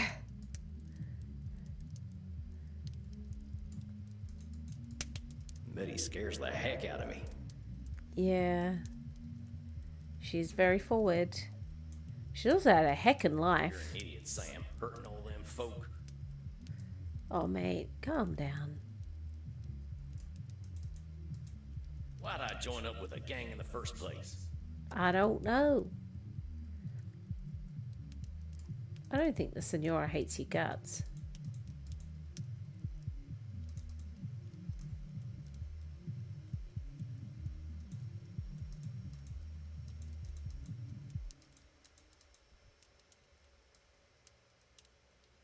When is the sunrise? How are you feeling, my friend? Pretty good. I gotta say, my head's been a mess of thoughts lately. I think I was afraid of therapy today. Why is that, my friend? What thoughts came up? Well, after last time, I think I was stewing a bit. Just being real angry at myself for joining that nasty cult in the first place. They preyed on the vulnerable, as cults tend to do. If you had been a man of means with a robust support system, I doubt they would have noticed you. Yeah. Yeah, I know. And Well, honestly, I'm mad about that too. I mean, Depends my on country the did me cult. real wrong and put me in that sorry state to begin with. This sounds like a proverbial can of worms. Yeah, you could definitely say that. After we talked last time, I kept thinking, what could I have done differently? And the answer amounts to horse shit. All that law breaking I did, all that murdering and stealing and doing no good, that was my country failing me. Let us slow down, Samuel. You are making a bit of a logical leap. I have great admiration and empathy for you, my friend, but it is disrespectful to those you hurt to blame anyone but yourself. I mean, I guess I could have died. Suppose that would have been kinder. But that's a lot to ask a boy to do. goodness. I am not suggesting that you should have died, and I do not suggest that your country was without fault. However, your country had its role, and you had yours. Yeah. You are using a cognitive distortion called blaming. When we engage in blaming, we ignore or wipe away our own faults, attributing them to someone or something else. Our faults are precious, Samuel. We cannot be ourselves without them. Do not wipe them away. I mean, I just wish things hadn't been the way they were. If my country had taken a better trail, maybe I would have turned out different. Maybe, but Differently. I am sorry Yeah. to interrupt, but Senora Deste might correct you less gently. Now then, perhaps it would help to put blaming into perspective. It is always humbling to see ourselves in the mirrors of our minds, is it not? Let's try some examples. See if you can tell when I am blaming. I turned into a bat the other day and flew right into a tree. Who put that tree there? that's blaming. Blaming someone else or the tree for you being clumsy, that ain't gonna do anyone much good. Correct. I smacked into my fair share of trees back when I was a youngster, but that was definitely my fault. Of course, there is no shame in being a novice flyer as a young vampire, but we can be insecure creatures. That's our humanity at work. Yep. I was unable to perform in bed with Crimson the other night. Oh. It must have been her fault. Yeah, definitely. Dang, that is some blaming. Takes two to tango, boss. Maybe there's some bad blood brewing between you two, and I wish I hadn't heard about it. Do not worry, my friend. I knew that Crimson laugh and was I coming. bring each other great satisfaction. Awesome. Thanks for letting us know. All right, I get it. She is a hot lady. I said And he is a nothing hot yet, man. Why are you so distressed? Well, singing great satisfaction. It's like hearing your parents talking about their sex lives. I mean, not that you're. I mean, forget I said anything. All right, Samuel, let us move on. The interface on this widely used new vampire dating app is so modern. How do they expect anyone to use this cursed thing? Ooh.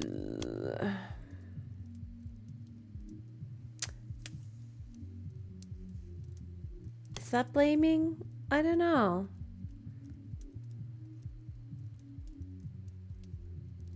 Did you see the football game the other night? My preferred Yeah. team played with great skill and should have won. The referee was clearly an agent of the Dark Lord. Oh, okay, sure. And now hold on, Andy. I think I saw the game you're talking about, and you're just blaming the ref for your team's mistakes. You got a great tight end, but one that plays a little dirty. I bet he does. Excuse me? I didn't mean it like that. Oh, heck, I can't talk right today. It's quite all right. Isn't getting dirty the point of play? It is the fault of the cursed sun that we must live in darkness. Well, the sun can't help being the sun, so don't go blaming it. The way I see it, we got our place. That ain't nobody's fault. Well done, Samuel. Perhaps the sun is even more brilliant in our memories, and seeing the real thing would spoil it. Well, that's one way of thinking about it. There are some blaming distortions you missed in there, my friend. Oh. Listen once. I turned into a bat the other day and flew right into a tree. Were they all Someone blaming? else, or the tree for you. I smacked into my fair share. Of course, there is no... I was unable to perform in... Dang, that is. All right, I get it. I said nothing lurid. Well, singing great satisfaction. All right, the interface on this wide... Come on now, boss. Not every app out there is designed too good, but we can't expect machines to run themselves. Well, that's some blame. You are correct, sir. By the way, Oh, yeah. Way faster than going through the edit menu all the time. you youngsters always find the latest tricks. Let's keep going, though.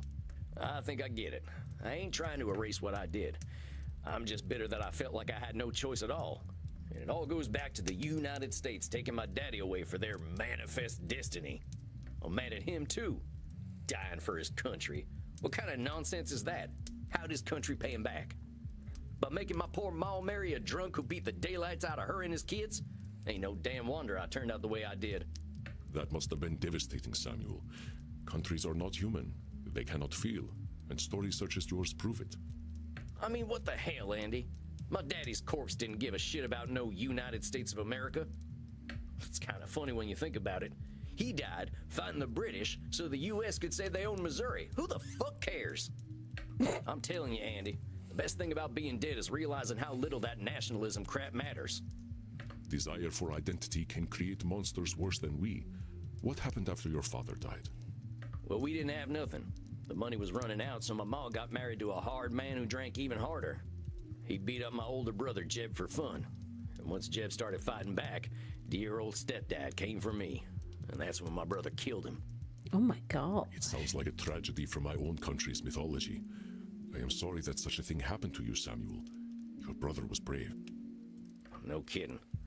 We went on the run together, but he was the one who kept us alive and fed, mostly through stealing and begging. Once we stopped being cute, begging didn't work anymore, so we moved up to robbing and killing. Killed my first man at 12, and then it got a little too easy. Gosh. That is young. I cannot imagine how difficult that must have been, Samuel. My country asked me to kill at 20, and I still remember how devastating it felt.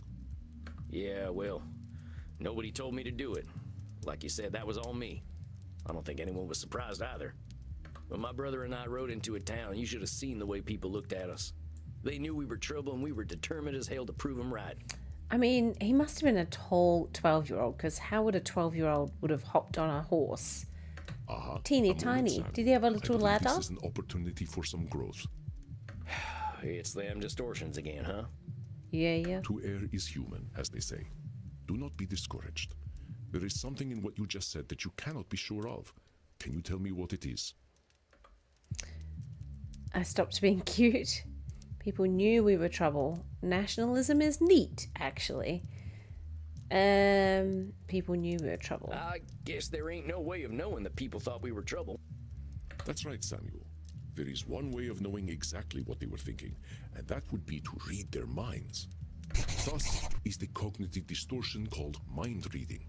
Yes, we can weigh evidence and make predictions, but never with complete certainty. I was a dirty little thieving murderer. I don't blame him for judging me. First, that's labeling. Second, one of those people might have been patient and gentle, one that had an experience like yours. You cannot know. With your mind reading, do you see how you made everyone your enemy? Yeah. You're right. You're damn right. No one expects a child to be perfectly aware of themselves and the world, Samuel. Yeah. Remember, start with compassion for yourself. Here, let us do an exercise to help you recognize mind reading. Okay. Jesus Christ would have disliked the idea of anal intercourse. Oh, that's mind I reading. know that's mind reading That's right there. intense. Unless you asked Jesus Christ himself and he told you, there's no way you'd know how he feels about butt sex. Butt sex. Very good, Samuel. Many in my time have claimed to know the mind of Jesus Christ. Yeah. And none of them have ever even met him. Yeah. You were there when he was kicking around. You ever meet him? No, that part of the world was never really vampire friendly. The chair you're sitting in is one of his, though. Magnificent, isn't it? Jesus Christ made this chair? I bought it cheaply before he became a big deal. He was certainly ahead of his time as a carpenter. Dang. Now I feel awkward sitting in this thing. It's more than 2,000 No, years it took old, a Sam. turn, didn't it? It is still just a chair, and has experienced millennia of past wind. Don't worry about it. Crimson is upset with me because I forgot to take out the garbage. I know, because she told me so. No. I sent my friend Vlad an internet message, and he left it on read. He must hate me. Oh, mind reading. That's some mind reading for sure. There's no way you know what Vlad's thinking. Maybe he wasn't ready to answer, or maybe he forgot.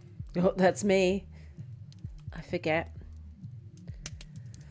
Excellent, son. That's correct. There are endless reasons why Vlad would leave my messages on read, and only Vlad knows them. Yeah. Reading too much into an internet message is a massive waste of time. Yeah. Now, the Pony Express was a lot healthier, I think. This internet stuff makes people get real nutty. Mortals are in more of a rush than we are, I'm afraid. Let us continue. Yep. One of the patrons of my club was having dirty thoughts about me. Ooh. I know because I read his mind with my vampiric powers. I mean, that's actual mind reading. But it's not distortion mind reading.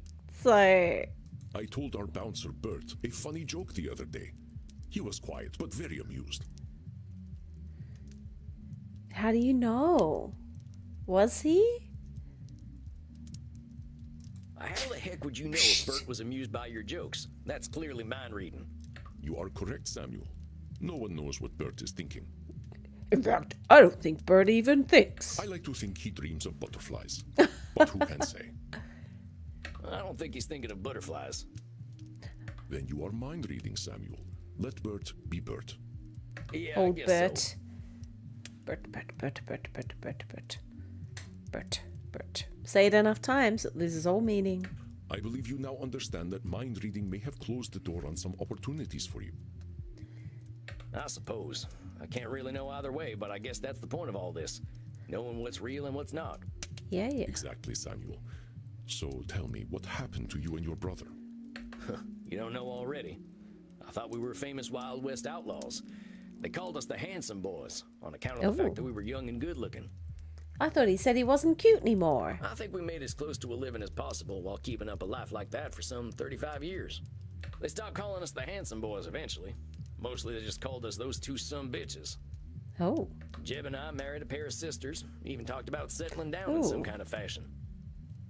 Keep it I in the guess we got family, greedy, I though. guess. One last big job, as they say in the pictures. Met this fella in a saloon who'd heard of us. Went by Ernie. He said he'd help us take down the Pioneer Missouri Bank. A take of $30,000, split 3 ways. That's $10,000 each. That's about $1 million in today's dollars, but that kind of money was unthinkable back when. We got the money all right, but my brother got shot in the head. Oh, Dead before he even gosh. hit the ground. I didn't know who did it. So in my rage, I killed every soul in that bank. Ernie and I ran off with that dirty money, but weren't nothing the same after that. When she heard the news, my sister-in-law was screaming so loud she scared the coyotes away. My wife left with her that night, and I didn't see either of them ever again. Fair. Not sure I wanted to. I had $15,000 and no interest in spending it. Just sat there in a sack. When Ernie invited me to join his gang, I saw no reason not to. I'm pretty sure I signed that devil's contract as soon as I started killing them folks in the bank. I am sorry, Samuel. That is a truly horrifying story. I can hear the pain in your voice. Your brother was precious to you. Yeah. He wasn't a good man, Andy. But he kept me safe. Without him, I knew I'd be doomed. I was certain I had no choice but to join the Mystic Bastards. Yeah, I know. Cognitive distortion. I know you know, Samuel. A new one, but I think you can identify it on your own. What is the cognitive distortion you are displaying now? My brother wasn't a bad man. That wasn't much money. I was too sure of my fate. I was so sure I was right to join the Mystic Bastards. Ain't nobody could have convinced me otherwise. Indeed, Samuel. This cognitive distortion is known as being always right. And when you are always right, your choices are limited, even if they lead to doom. Right. We become so convinced Always. that only we have the appropriate perspective, even in a world of infinite possibilities. One would expect immortals to be immune to this distortion after seeing their beliefs challenged over generations. But we are just as susceptible to being always right. Let's try some examples so you can identify when I am always right. I have the experience of ages. My authority cannot be questioned. Oh. Okay, Boomer. Oh. Sam, no. Excuse me?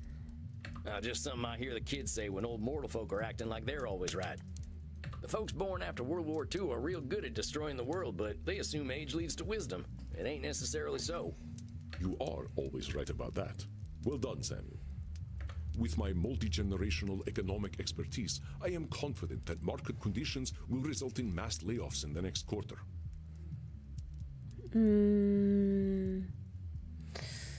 Oh, that's tough.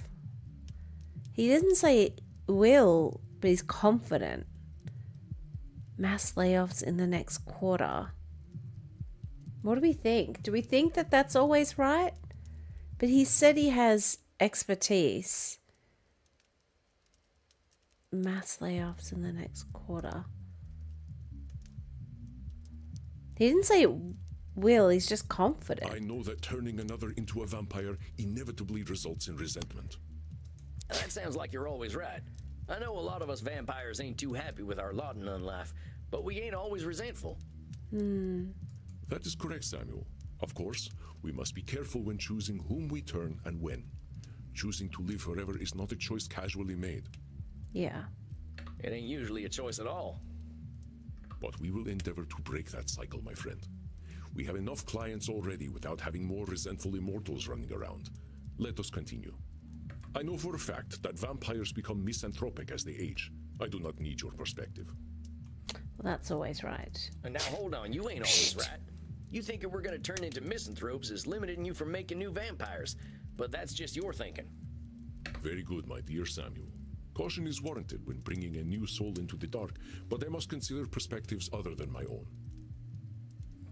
I have not had much good fortune with my children of darkness, but I am indeed not the only judge of character. You got kids, Andy? I had many dark children before I recognized the gravity inherent in doing so. I only wish more of my brethren could learn what a responsibility it is to begin the unlife of another. I know the internet is a passing fad. I have seen technology come and go, so I can trust my own expertise.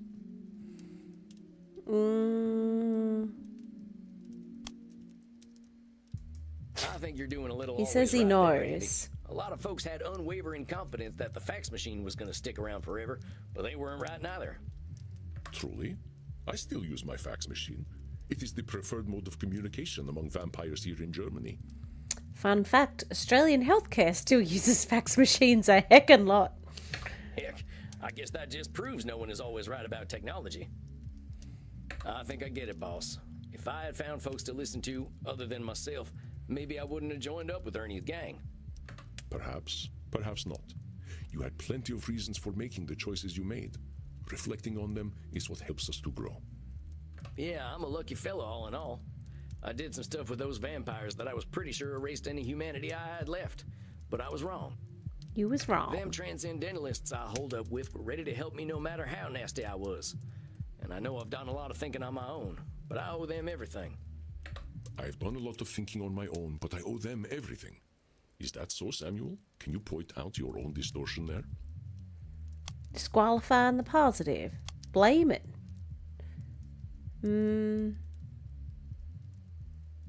Mind read. Always right. I think that's disqualifying the It's my old favorite positive. sneaking up on me, disqualifying the positive. I did plenty of work on myself. That's right, Samuel. And why were That's the right. Transcendentalists able to help you? We just went over it tonight.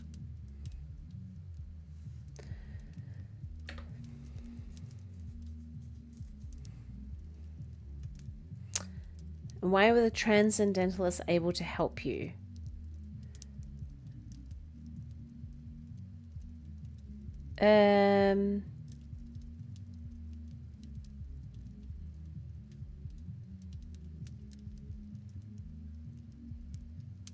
You weren't blaming, you weren't mind reading, you weren't always right. I realized I wasn't always right. I was ready to start receiving help. Excellent, Samuel. Oh. Your capacity for self-reflection, and so quickly, is truly inspiring. I almost feel as though my blood is circulating on its own. Oh, come on, Andy. I'm just a fella. You have I'm earned just the a reprieve from man standing in disqualifying front the of positive, another my man, friend. Embrace it. asking him to love him. I believe we have had a productive session today. Let us not press matters. This is difficult work, and you are handling it wonderfully. How do you feel? You know, I feel okay. Somehow it's better than feeling good. What happened is what happened. Some bad stuff happened to me, and I did some bad stuff. And none of it lasts forever.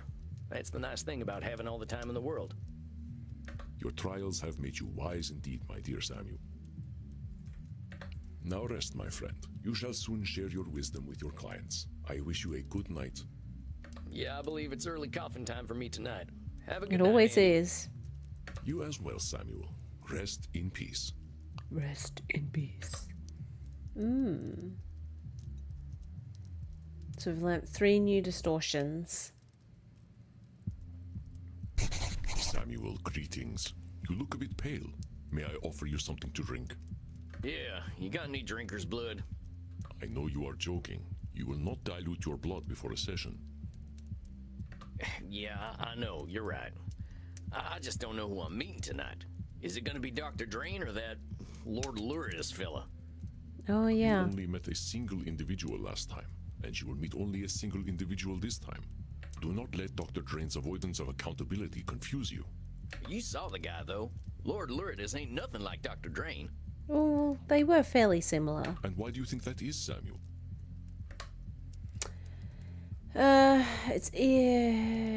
Opposites attract. It's easier for him to blame. Well, maybe it's easier for Dr. Drain to blame Lord Luridus. Correct, Samuel. A mild change in personality would be within Dr. Drain's control. Luridus is not, and therefore, Dr. Drain relinquishes control. All I can think of is Dr. Dre. And like Ludacris. Prepare yourself, my friend. Let us find the darkness that lives within Dr. Drain. Right. Should statements. Okay, he's always right. Blames, mind reading, and control fallacy.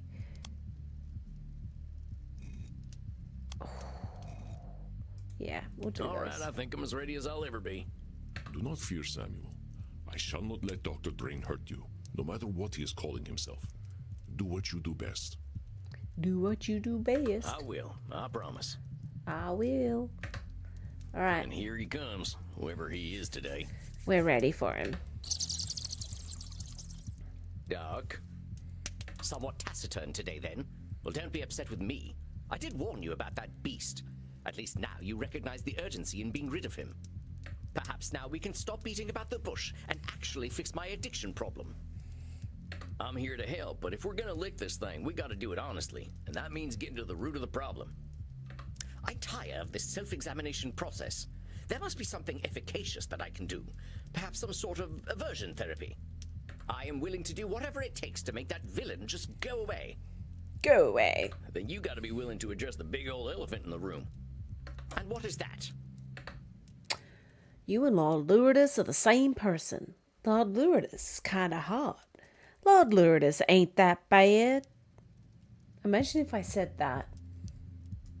You and Lord Lourdes ain't two different people. You keep talking about him like he's someone else, but you both got the same brain in there. Complete and utter nonsense. You've met him. We share absolutely nothing in common. And what's more, I am fully aware that he hates me. Take a look at this note he left on my desk. It says, I hate you. That's supposed to be you there with the micropenis? Indeed. Juvenile humor, to be sure. Certainly nothing I would produce. Ain't he got the same penis, though? Quite so. I have no doubt he does the most terrible things with it. Yeah, maybe CBT. So somehow he's got a different brain than you do, but the same penis. Something ain't adding up here, Doc. I resent what you are suggesting. I have no effect on what Lord Lourdes does.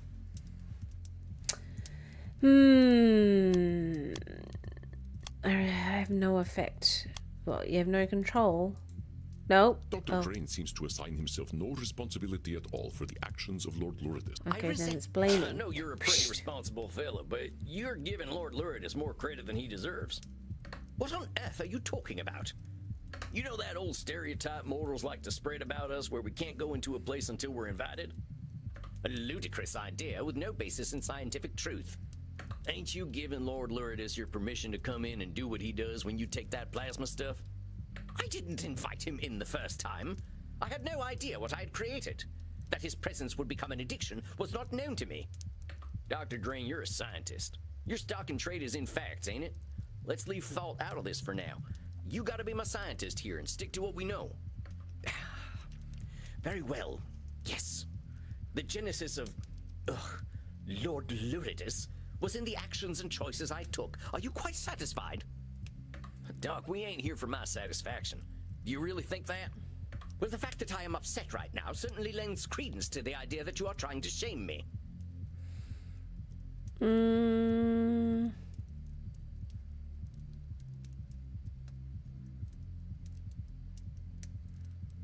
Is that blaming? Mind reading. The fact that I'm upset lends credence to the idea that you're trying to shame me. Nope. Let's go back to the science, Doc. Can you say with all confidence that I'm trying to shame you? Yeah. No. No, I cannot. You can't read my mind, Doc. Or at least far as I know you can't. But if you could, you'd know what'd make me real satisfied is helping you out. I get that you're upset. This is tough stuff to face. But that don't make me a bad guy for talking about it. I'm here to help you face it. I won't lie to you, Doc.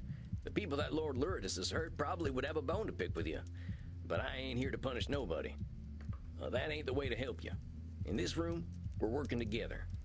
You're doing the hard work, and I'm just giving you support. Catch my drift, partner? Partner? And so you do me even greater shame through kindness. I cannot win. Perhaps I should simply let that beast, Lord Lourdes, have his way with me. That's a should statement. Come on now, Doc. You're jumping right to doom there. There are so many ways this therapy thing could go for you. It ain't we destroy Lord Lourdes or Lord Lourdes wins. Jumping right to catastrophe just ain't realistic. Already you're fighting him by being here. That means there's definitely something in the middle. And working together, we'll make things better. Maybe not completely better. This work ain't never done. Of course, I am forgetting myself. I'm not usually prone to extremes. I shall attempt to be more mindful. I ain't expecting you to be perfect, Doc. And I don't want you to expect perfection from yourself either. What I'm asking you for is self-compassion. That ain't erasing blame. It's just approaching yourself from a place of understanding. That's a scientific method, ain't it? I doubt many in the scientific community would agree with such a statement, but I believe I understand the thrust of it. Thrust? We cannot address facts if we mask them in emotionality. Just saying words now. Okay. That's exactly it, Doc. I couldn't have said it better myself. Indeed. Thus my attempt to synthesize the thought I'm going to say indeed every time. That gets me. Well, thank the dark powers that made us. Someone in here's the smart one. Very well. We shall take a strategic, scientifically sound approach. We will agree upon facts, develop hypotheses, test and validate. If I rely on the science, I will never be wrong. Oh, that is always right. Hold on a sec. Before we jump in, Doc, I gotta challenge you. Even science ain't gonna make it certain you're always right. The answers science gives you might not be the answers that are best for you. I just want you to keep your mind open, all right? My mind is always open. I'm a scientist. I'm just gonna reflect that back to you and see if you think that's true. You're saying being a scientist means your mind is always, without fail, open.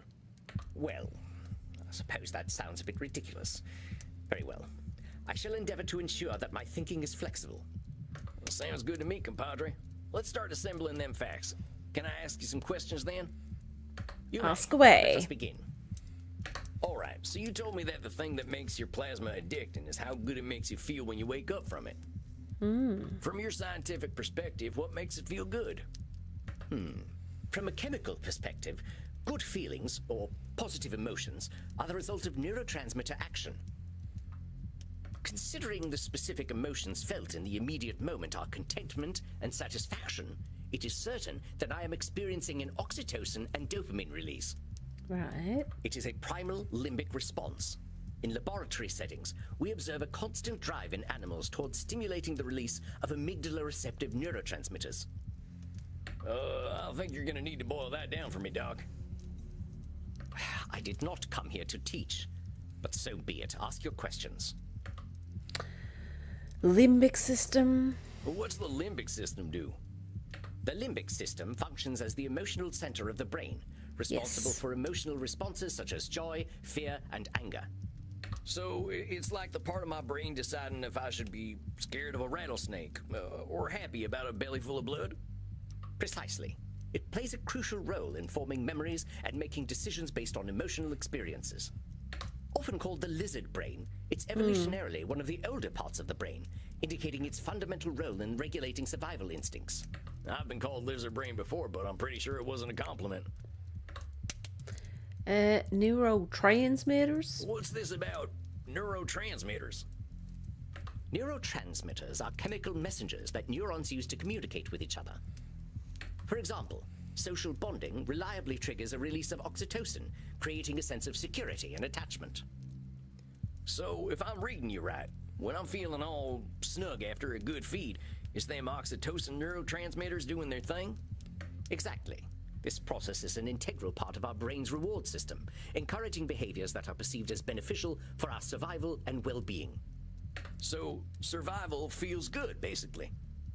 Yes, though I would not publish such a statement in an academic paper. How is all this science stuff relevant? So what's all this Doc? stuff really mean in the end, Doc? Why does this neurotransmitter stuff even matter? An intriguing question. Naturally, emotion does not have a practical evolutionary application on its own. However, these emotions signal to the reptilian brain whether or not we are under threat. Oh, well, dang, now I think we're getting somewhere. I think the answer's right in front of us. Oh? And what is it that your rooting, tooting brain can synthesize that mine cannot? He needs a psychiatrist. He needs to live in the woods. Lord Lourdes feels safer than Dr. Drain. You don't feel safe on your own. Taking that plasma forces you to get that neurotransmitter hit. An intriguing theory. However, evidence stands against it. Like it or not, I am a vampire. The only thing that may threaten me is the sun or a more powerful vampire. I should not be experiencing feelings of mortal danger. I am not immortal. Logically, I should know such a thing is ridiculous. Should. There's them should statements again, Doc. It doesn't matter what logic says. You still got that part of your brain that says it's in danger, and that part doesn't care about logic. An astute point, and an inconvenient one. That we should be saddled with such vestigial, primal concerns is most unfortunate. Can't avoid the fact that we still got them human concerns. At least we don't gotta poop, huh? Oh dear, and you are doing so well. At least I have nothing to fear from you. It's true, though. We're still animals, partner. We gotta satisfy the animal. Just not through pooping. But we are immortal. Why do we have animal needs, fears, and emotions? What possible use do they have? It is such a disappointing notion, however, to think that we cannot transcend our reptilian brain, even when we are beyond death. We're dealing in facts, though, and I think what we're coming to is that your reptilian brain doesn't feel safe. Which is absolutely ridiculous, but I must admit that it is somehow true. What a devastating revelation. Dr. Drain, for all his scientific achievement, is just an emotional little laboratory rat who bases all his decisions in fear. Doc, I want to go back to one of them things I was telling you about in our first session, and that's self-compassion. Let's say you had some vampire apprentice, a scientist like you, who didn't know nothing like what you know, and said they were down on themselves for all the reasons you are. What would you say to them? Well, I would explain that progress is non-linear. The scientific method, in fact, celebrates failure. That which does not conform to theory still informs theory. True that. Any chance you could put the scientist away and talk to their human side? Well, I suppose I would say that it is fine, that all things are temporary, and the universe does not care to condemn them. So how can we get you to say them things to yourself, Doc? My situation is not the same. I was trained in the age of discovery. I bear the responsibility for that age. But if this project of mine, to create the blood that will sustain the world, is not what I am here for, then what is my purpose? Well, let me ask you, what's the purpose of a gopher? Rodentia geomedy. Rodents endemic to North America, known for their tunneling ability and as agricultural pests. I believe they are the prey of owls, snakes, and coyotes, and are omnivorous themselves, consuming vegetables, insects, and small mammals. I didn't know they ate small mammals. I wasn't expecting you to be so thorough. I don't think I knew half that stuff. Yeah. I have come to learn nearly everything there is to know about mammalian biology as a result of my research. Please get to the point. I think I forgot what it was now. That is not encouraging. Now, hold on a sec, I think I've got it. Gophers are real cute. He's like a gopher. Gophers have a purpose. Do they have a purpose? Do we need a purpose? What was their purpose? Well, see, you're kind of like a gopher. Am I now? Pray tell, how am I like a gopher? Well, you live underground, and you're real alert all the time. And that's it.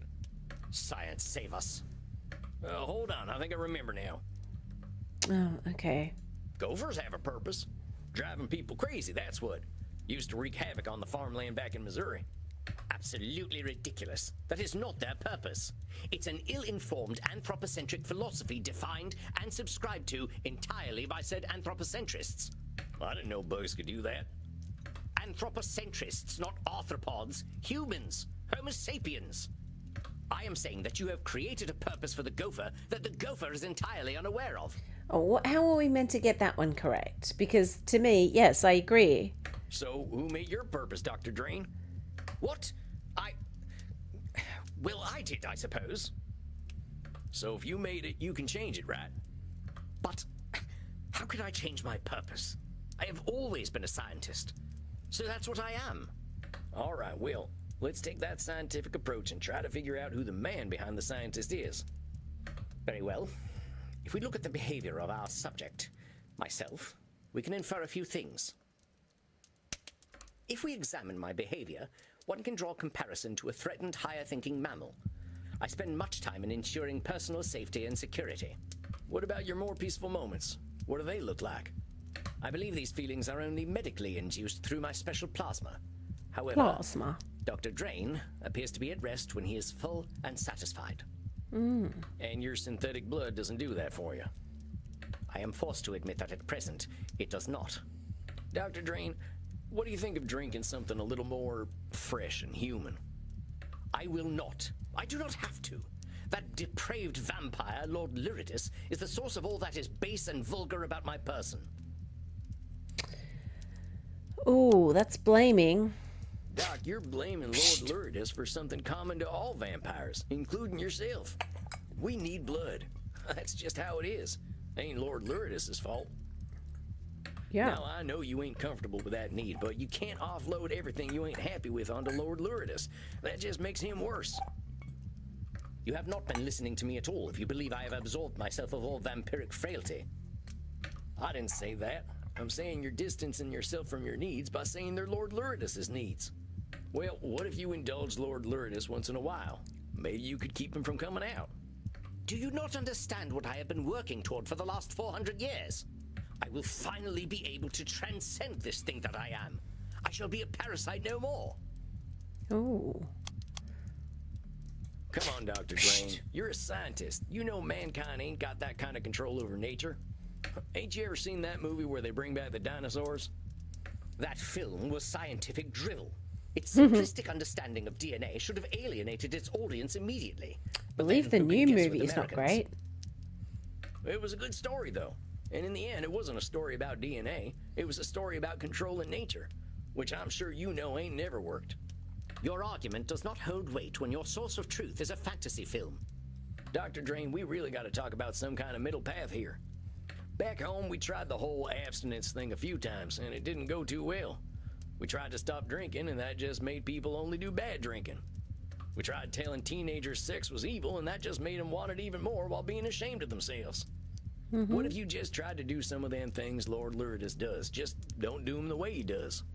I find the idea utterly repellent. Yeah, but then you go and take that plasma, and Lord Lyridus makes the decisions. We don't want that, right? Fine. Fine. Fine. I'll drink some blood.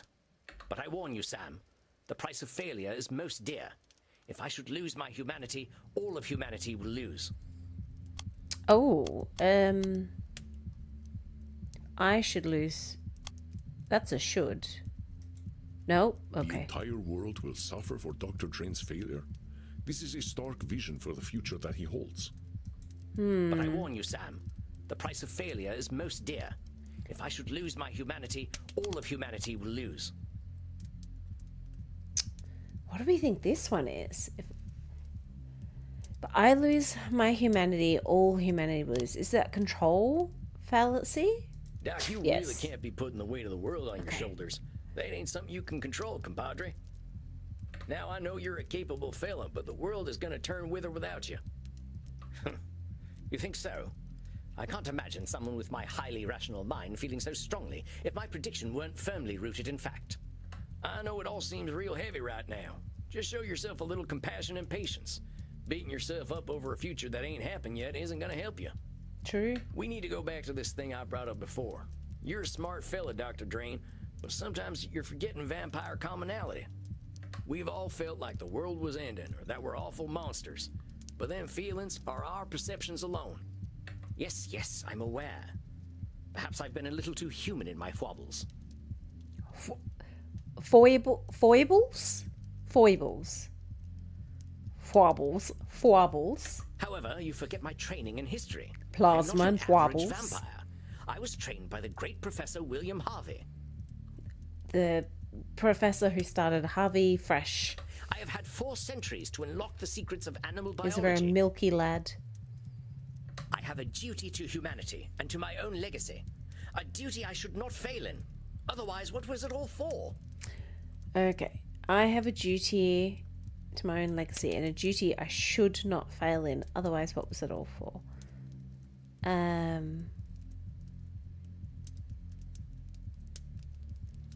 Is that that's mind trick? Should? Hold your horses there, amigo. You say you've got a duty to humanity? Well, that ain't scientific at all. It ain't just anthropocentric, it's Dr. Drain-centric. Nobody said you had to do anything. Remember when we first started talking, I told you about them should statements? That's what Yeah. you're doing, compadre. Just remember that them shoulds are yours. Yes, I must be frustrating to you, Sam. I invoke the same delusions over and over again. Hey, come on, Doc. You should be proud of yourself. You know what the difference is between you and vampires who never improve themselves? He's smarter than they are. He's not concerned about being cool. He's here. He's here. You're here. You've made a commitment to getting your head And on you're straight. not worried about You're being getting there, my cool. friend. Look at that. Look at that jacket. Already you're making some big changes and investing in yourself. I can see it. So let's cut Dr. Drain a break. How about it, amigo?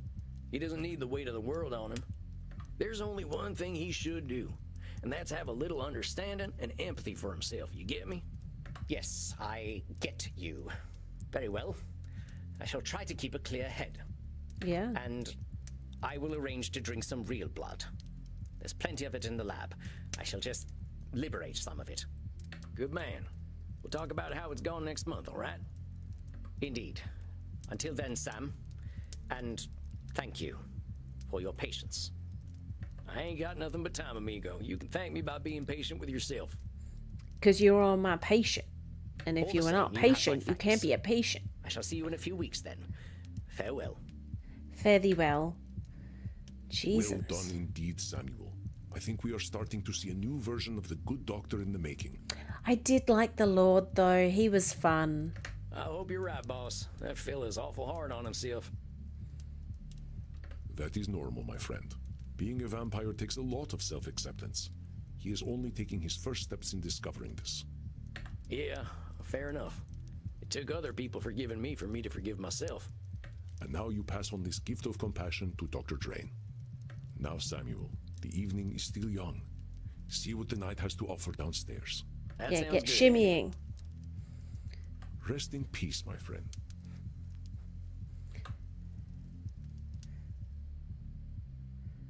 I could do some line dancing. I always come out of the doc sessions feeling dumber than ever.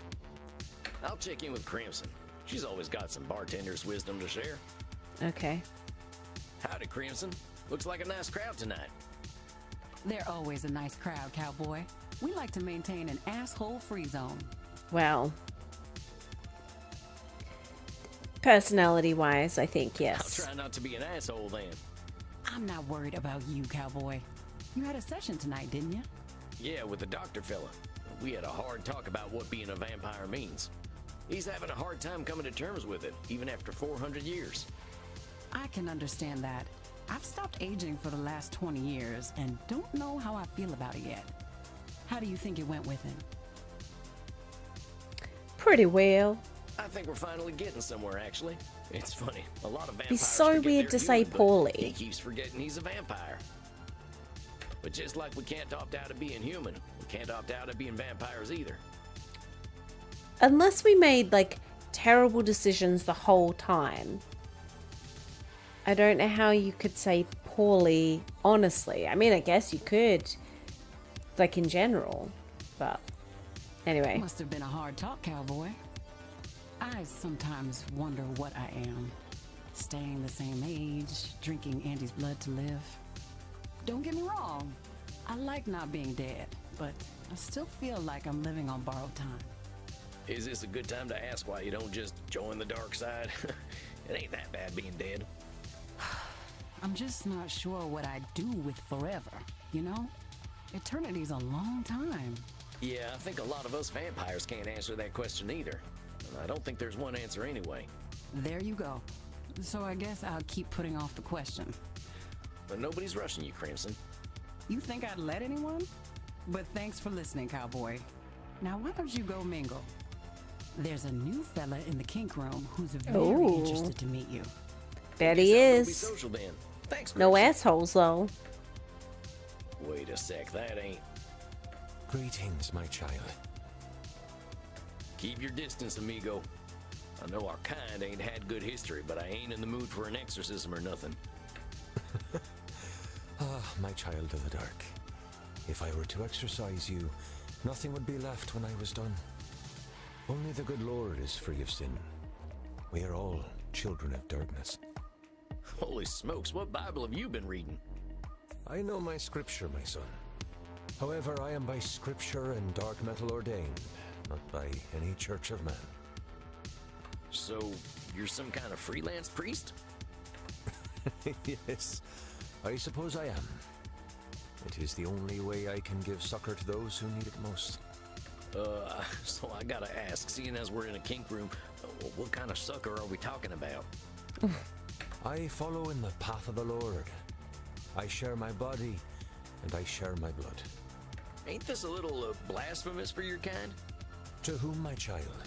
God is in everything, including you, sweet vampire. Can God blaspheme against himself? I merely wish to give comfort to those who live in darkness. And so, I choose to live in darkness with them. Come, my son. I shall give succor to you. Well, all right. Maybe if you stop calling it that. Oh god, his is hard. Do not be unsettled, my son. Well, maybe I am a little nervous. Oh god. Okay. Maybe coming back down.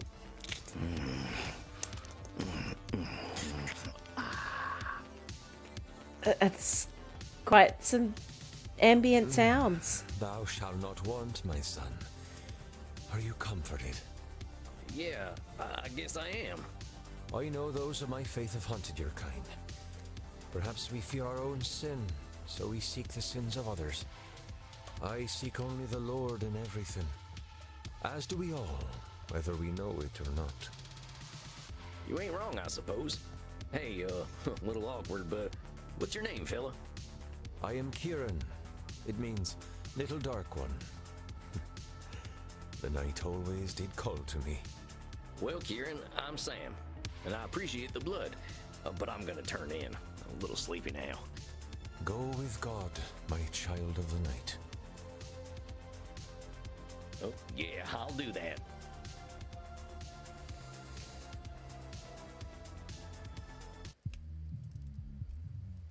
Oh, here we are again. A fine evening to you, Samuel. Are you ready for tonight's session with Signora Deste? Yeah, I think so. I think we're making some good progress. That is wonderful. Remember, though, that the road to inner peace is not a straight line. True enough. I like to say I didn't make my path. Nature. Samuel, you have the makings of a poet. Oh, I meant it more literally. When I was walking in the woods, I just walked where the land led me. But you see, this is a wonderful metaphor. If there is a valley between two mountains, that is the path nature takes us on. We often choose to climb the mountain instead when the easier path is made for us. Yeah. Your experience guides your intuition more than you might expect, my friend. Guess it's that peasant wisdom the Signora mentions. Peasant. Be careful with the labeling, my friend.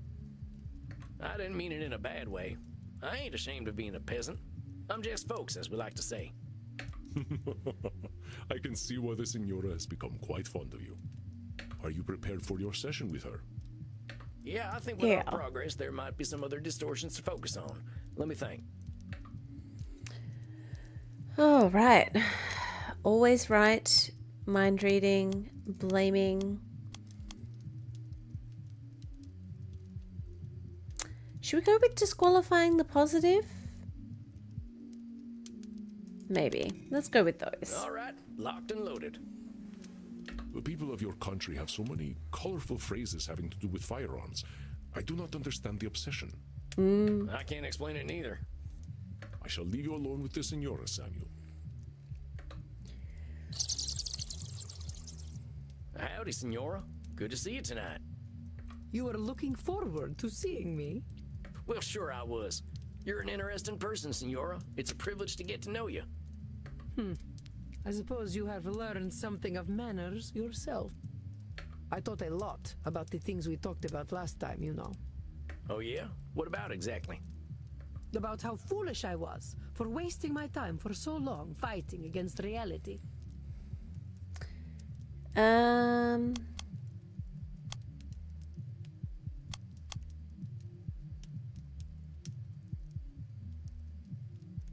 Is that wasting my time fighting against reality? Is that control fallacy? Or is that disqualifying the positive? Oh, it's not always right. It's not mind reading. It's not. I mean, it's kind of blaming herself, but foolish I was. Wasting my time fighting against reality. No, A okay. woman so learned and accomplished was probably never ineffective or foolish, don't you think, Samuel? About how foolish I was. Now hold on, Senora. Okay. Maybe you were Well, fighting it's reality, son, but that 50-50. doesn't mean you were wasting your time. That fighting with reality is just part of what makes you human. It's your experience, your journey that you're learning from. But if the aim was to control my family, I failed to achieve that aim. Yeah, but that's real all-or-nothing aim, Senora. It's easy to fail when the conditions for winning are so narrow, right? Yes. You are, of course, correct. Would that I had listened to the simpletons in my life earlier. Well, I'm glad you've been doing some thinking. You were putting so much pressure on yourself to be the one keeping your family going. I can tell how much it was weighing on you. I spent so long trying to fix them, trying to transform them into something that they were not. May I talk to you about my ex-husband, Sam? Of course you Sure. can. I know he gave you a lot of grief. He hurt me deeply, in so very many ways. He was the start of all my delusions because I thought I could fix him. I thought Frankie was the way he was because I was not an ideal wife. That perhaps he would have been faithful if I had been as beautiful or fertile as a Medici. I know I have been arguing with reality, as you have said, but the idea of a fruitful marriage, sanctified by God, this was the only reality I had. But that reality did not match with mine. God could not have blessed both our marriage and riddled Frankie's penis with French diseases. French diseases? Yeah, French diseases? Surely she would have said the Spanish disease. We used to call syphilis the malfrance. Okay. Diseases don't belong to any nationality. You sound like a certain politician from back home. Well, they all used to do it for syphilis.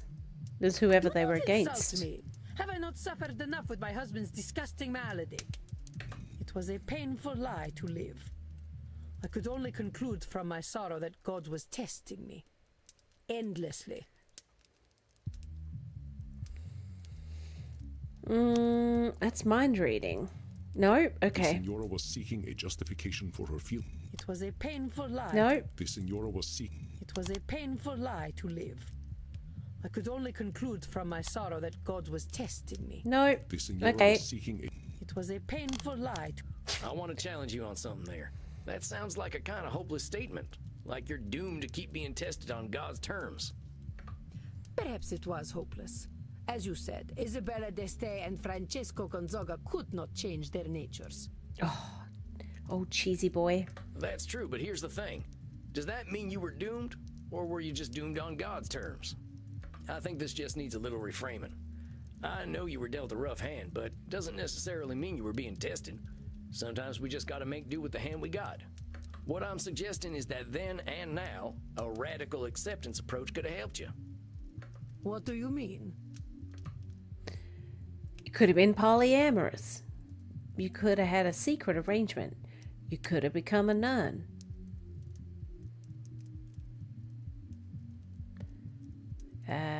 You could have Yes. become a nun, right?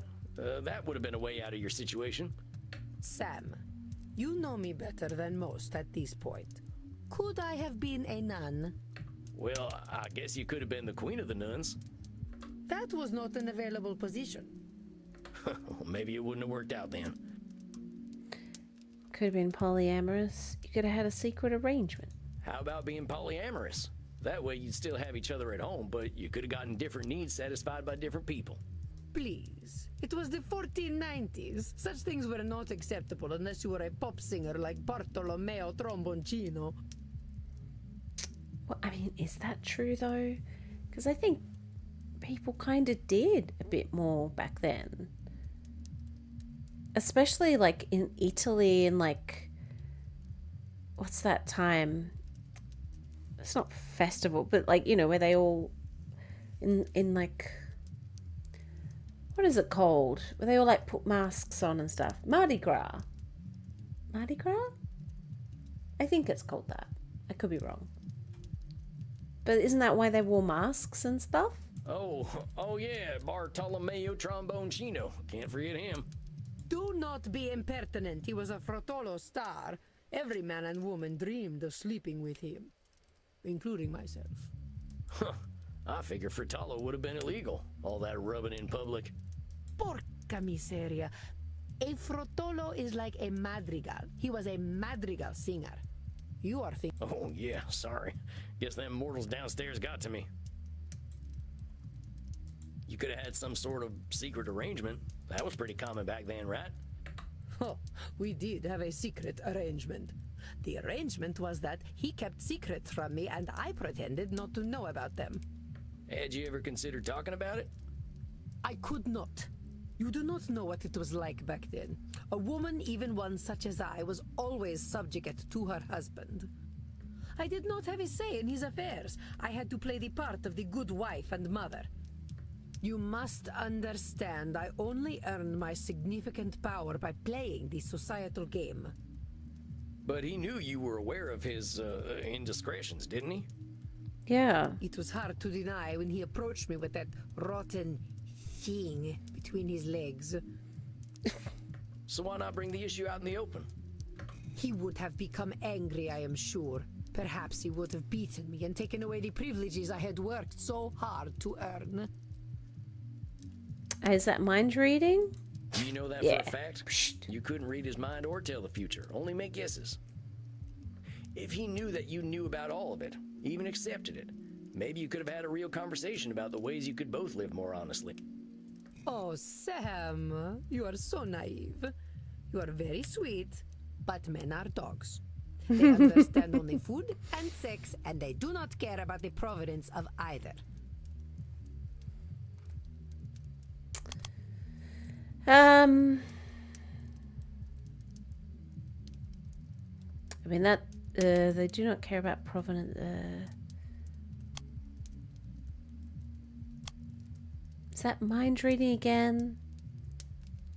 No. This Okay. statement might be considered true if this Signora were speaking of werewolves.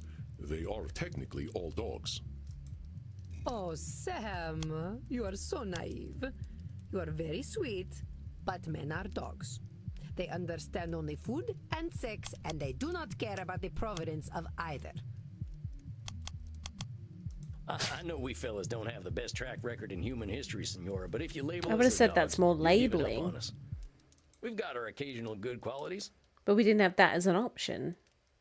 Maybe we'll act like dogs, whining and snapping when we get scared, but challenging us is important.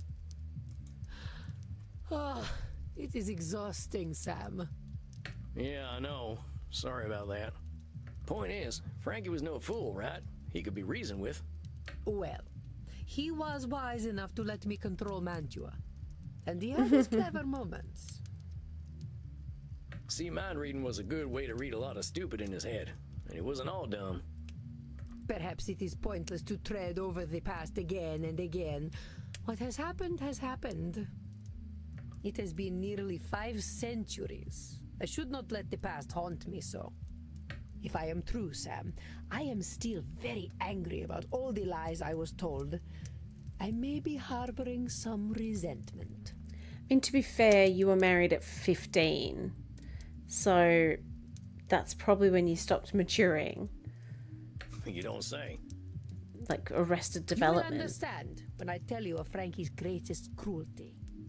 I will tell you that the man, for all his fighting spirit, had very weak sperm, for he could not sprout a male seed in my womb. Blaming?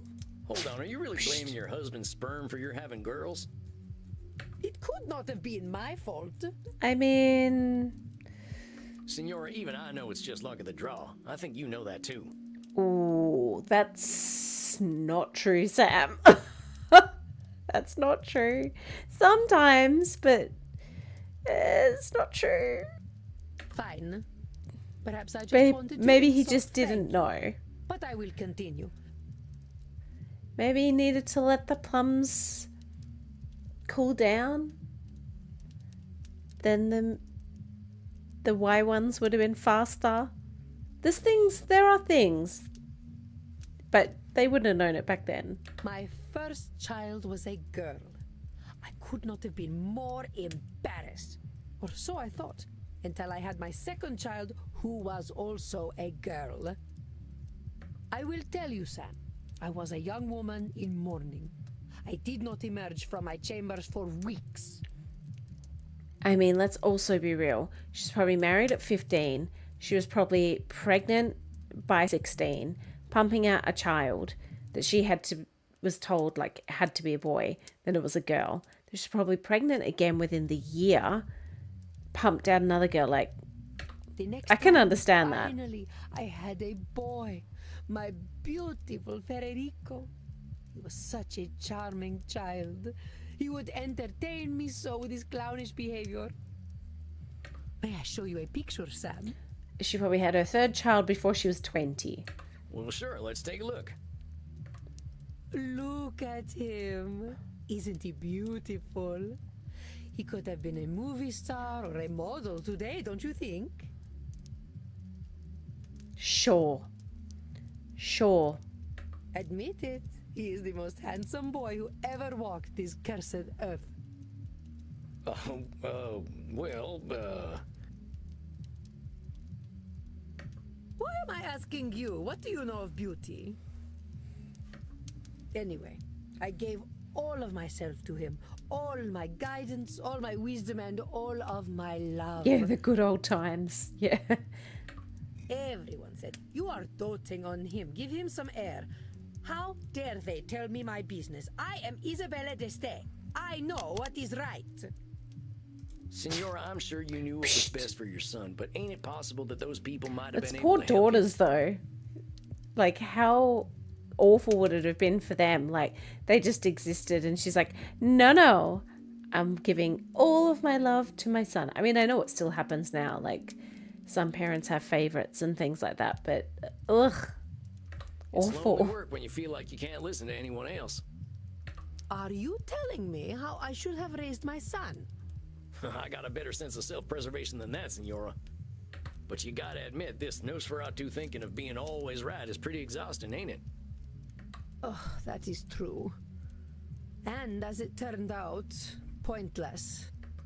It did not matter in the end.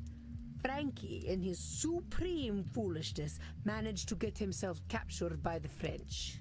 He ransomed himself out of prison with something more precious than all the gold in Venezia, more valuable than the Pope's seat. He sold my son, my beautiful Federico. Dang, that must have been devastating, Senora. Dang. I can't imagine how painful that must have been. No, you cannot. For you will never be a mother to a son so beautiful, so intelligent, and so pure. But that was not the end of my pain. It was not enough to take my son away. Not content to merely break me, the French, as always, needed to corrupt. They sent my sweet Federico to a den of filth, a place where chastity went to die, straight to the crossroads of Sodom and Gomorrah. Where? They Paris? sent him to the Vatican. Oh. The Okay. Vatican.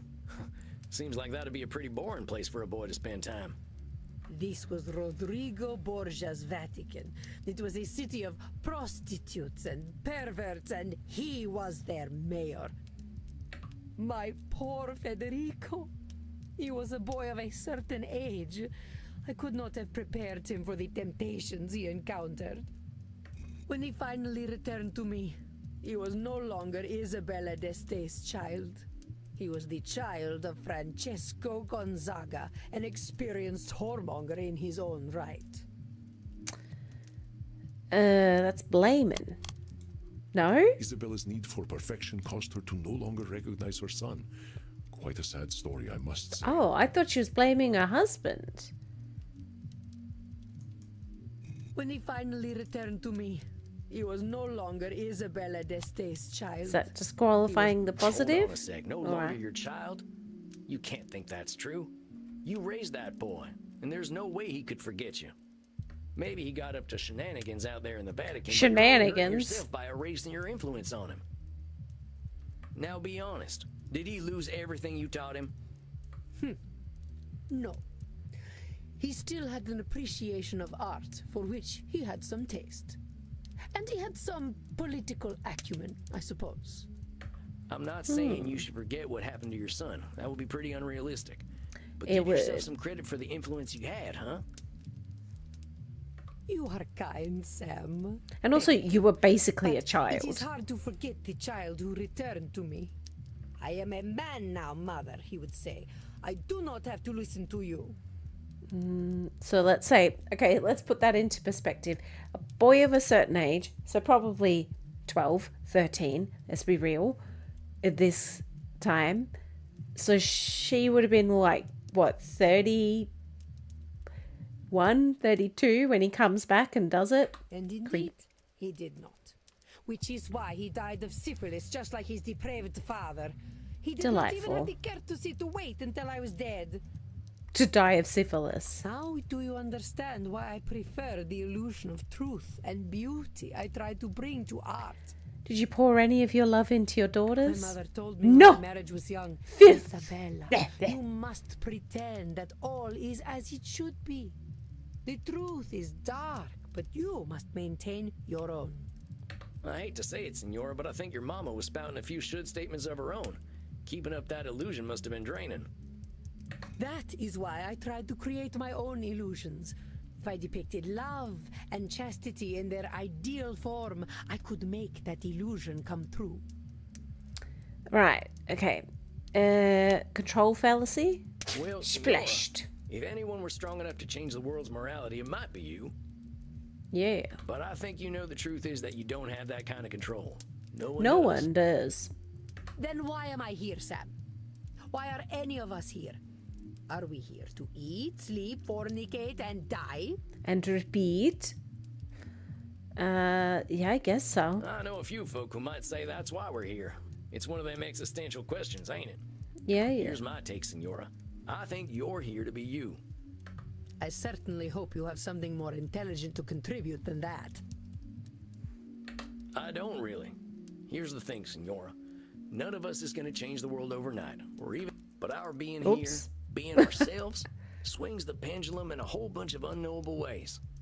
That is a dark interpretation of reality. Are we truly so powerless? Control fallacy? What I'm saying, Senora, Splish splash. is not that we're powerless. I'm just saying we ain't going to change the world on our own. Yeah. Not everyone's going It's to like buy he's what we're holding selling, but some people an are going to get it. orange. People are still out there talking about the art you brought to the world. Yeah. Maybe fellas like me don't know who you are, and I bet that nasty pope from your time wasn't your biggest fan. But you can't help but be an influence on people. Just not all people. Ain't that so? I do not know if that is enough for me, Sam. Well, here's what I think we should do, Senora. All them efforts of yours are always facing outward. How about we spend some time on you? What do you mean? I mean, let's work on the things Isabella D'Este likes. Forget about the rest of the world. What are you putting in your art that's for you and not for anyone else? Is it a little embarrassing? Hush. If you must know, it is centaurs. I like centaurs. Hey, I ain't gonna judge. Sometimes I like horses better than people too. Yes, well, they are pleasing to look at. How about this then?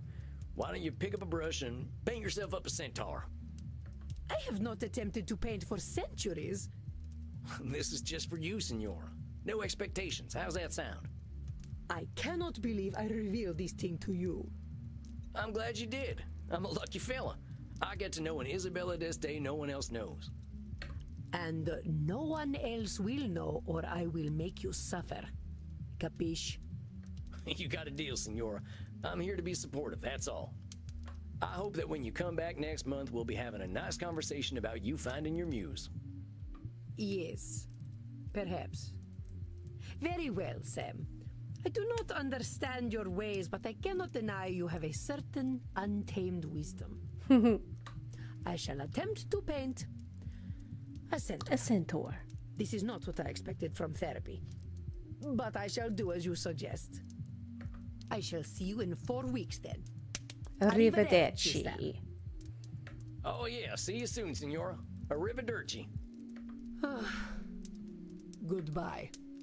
Well, well, Samuel, you never cease to impress. Centaurs. I wonder if, because you know how like some of them will give us like a photo or something. I wonder if she'll give us the picture of the centaur. I don't think you're supposed to know about that, boss. I am 3,000 years old, my friend. Horse people are somewhere at the very tip of my kinky iceberg. It is already forgotten. Well, the Senora's pretty embarrassed about it, so I'd appreciate it if you kept it to yourself. Senora Deste is wise to put her faith in you, Samuel. I will gently remind you that relationships between therapists and clients are highly discouraged. Oh, come on, Andy. It ain't like that. Senora Deste is just...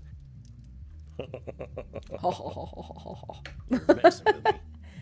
Of course Yes. I am. Unless you like a bit of pony play, do you, Sam? All right, you know what? I'm going downstairs. I could use a drink. Well earned, Samuel. Please, rest in peace. Rest in peace.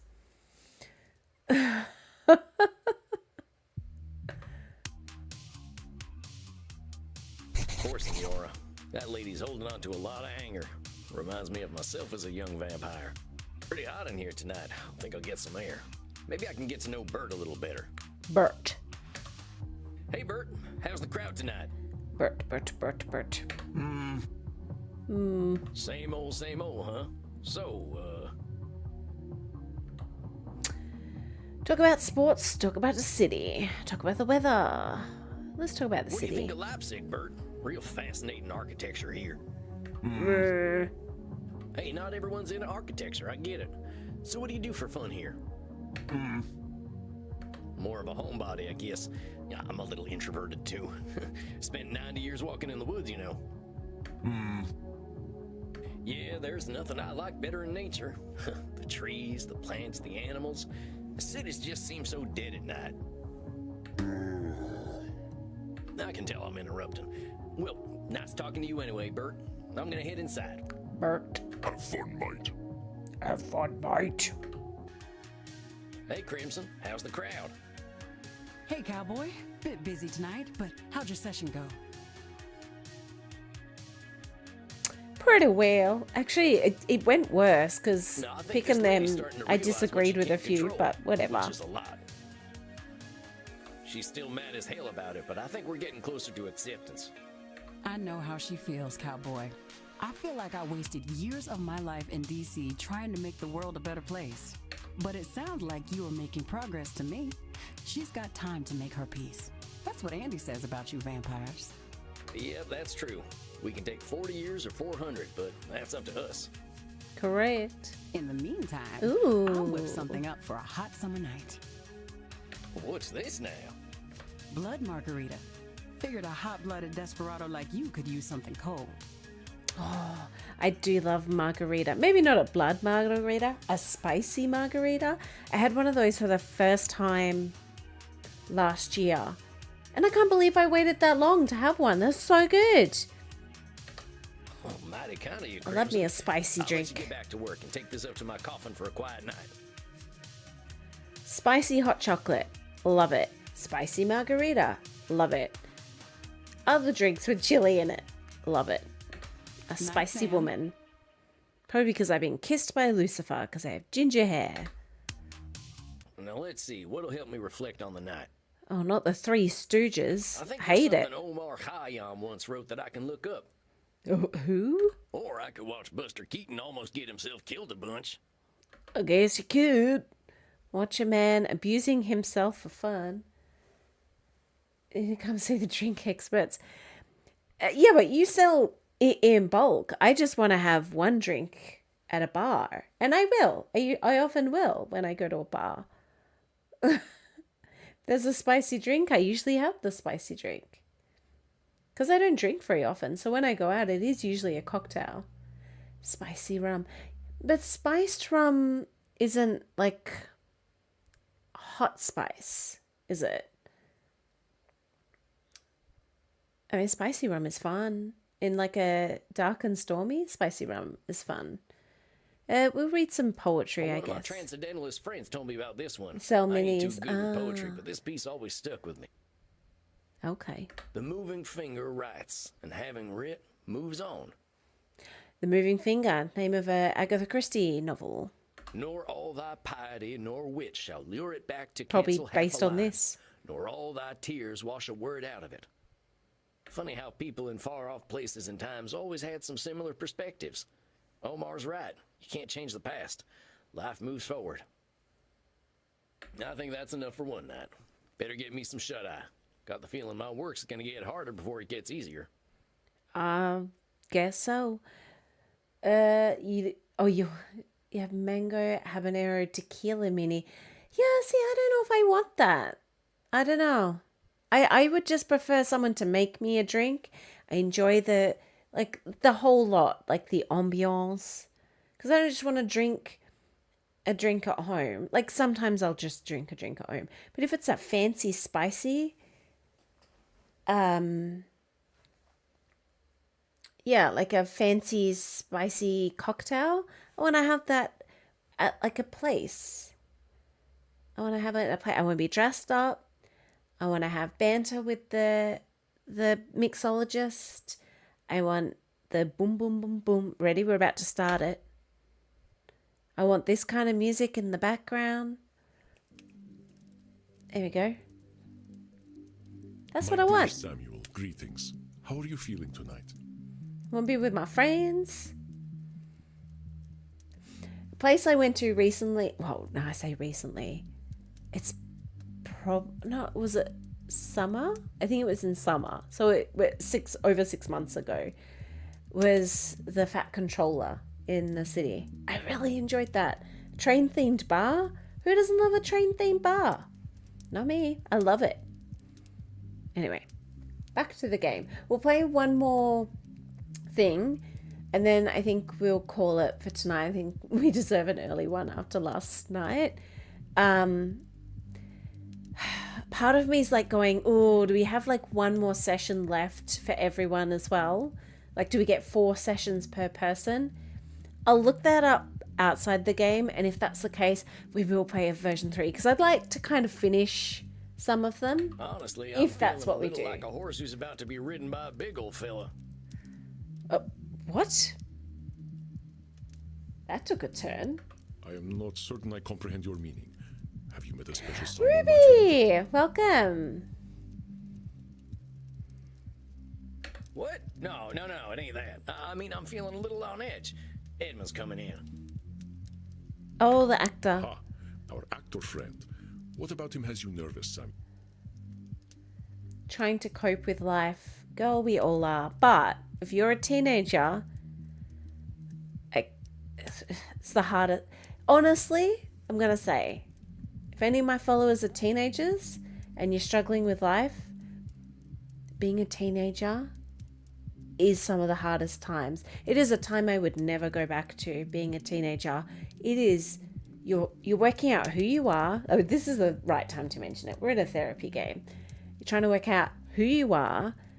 You're still trapped in school most of the time. So you're forced to be around people that aren't necessarily your people. Maybe friendships are not lasting as long as they last. You have hormones raging inside of you.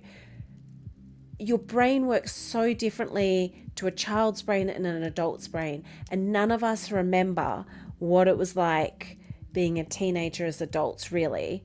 Like brain-wise. I can remember it, but I don't remember how my brain used to work as a teenager because you forget it. And you just go, oh, teenagers are annoying. They are to an adult, yes. But to a teenager, it's just the way your brain works. Everything is massive. Everything is massive because you go from one extreme of feeling great to the next extreme of feeling so low and no one understands you. And it's hard because as adults, we don't understand you because we've all forgotten what it was like to be a teenager. And then your body is changing. You are in so little control of your life. 100% can feel with teenagers and I'd say even into early 20s. What a time. Would I go back and appreciate my body back then a bit more? Maybe. But still, I've learned to accept myself a lot better as I've grown up. So Ruby, I feel you. I have nothing to say other than take a deep breath and try to keep going, and in your art and stuff, maybe that's a really good way of getting out feelings and how your frustrations, but also your highs, your lows. It's the only thing I can say. Find an outlet, but it will pass sooner than you think. As us older people in the chat will let you know, like, even with things like, I see a therapist, I'll happily admit it, I see a therapist regularly, and I've got a lot of feelings and thoughts out with them, but that's as an adult. Like, I still would never go back to being a teenager. It was tough. It was really tough. So I'm with you, I feel you, but some things will pass. I'm not saying everything will pass. Some things will pass. And just be gentle on yourself is another thing I would say. You're probably doing better than you thought. And not just because we're in a therapy game, but I honestly believe it. I honestly believe we're probably all doing a little bit better than we thought, with the exception of maybe a man who runs a certain country in the world. I think he needs to maybe give it a rest. But other than that,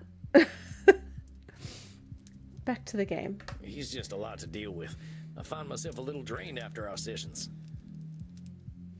Life is trying to cope with me. Oh, come yes. on. Challenging the reality distortion fields of those with narcissistic tendencies is taxing. Yes. I know, but if I'm here doing this therapist thing, I should help him one way or another. Remember your own distortions. You are under no obligation to help Edmund. If helping him drains you, remember that you do not have to aid him. Yeah, you're right. I still want to try, though. I want to see if I can help him. Yeah. And Draco's, yeah, tough times will pass. It's waiting it out. And equally, you find your tribe as you grow older and get to know yourself better.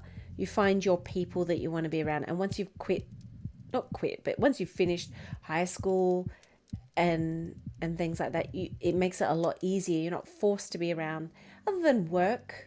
If you get a job, you are forced to be around them, but you don't have to be their friend. You're all doing your own sort of things. Plus, people sort of reach a level of maturity in many workplaces. Not all but some workplaces are horrible. But a lot of the time, people grow up and get over things and just don't get involved in the drama. That would be my only recommendation for that. It's not worth it. But yeah, find an outlet is what I feel, and try and find your people, even if it's on for everything that people say, oh, name one thing that the internet's done is good. I mean, I think this is pretty fun, but B, I think it makes it a lot easier to find your tribe. Yes, you can, there's the downside of things like cyberbullying and stuff like that, which is a real thing, and parasocial, like, it's a lot easier to scare people and things like that, but you are equally able to, even if you're in a small town somewhere or remote somewhere, let's say, like, compared to maybe when I was in high school, there was a lot fewer people who felt comfortable to come out as LGBTQI+ or anything like that.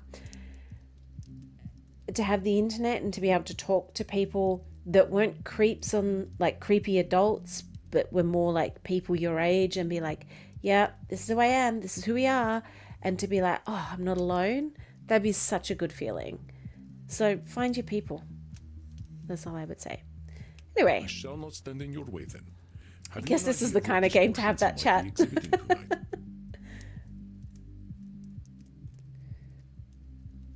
Yeah, I was thinking about that. Okay, personalization.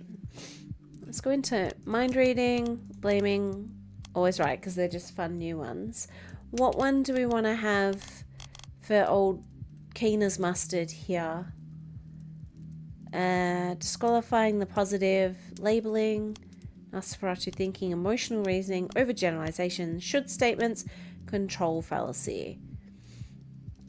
He's got narcissistic tendencies, personalizing everything.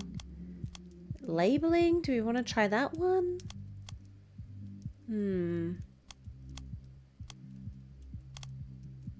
Maybe labeling. Let's go with that. Why not? I think that should cover it. I think so too. Peace and patience, Samuel. Good luck tonight.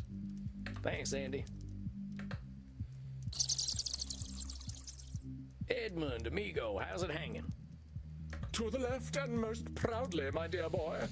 Oh my god, this game. Indeed, tonight I sit before you victorious.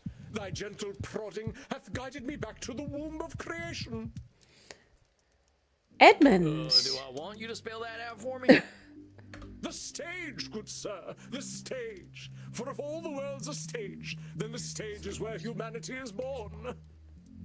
Oh, yeah, I guess that must be true. So what are you saying? You nabbed some kind of juicy role?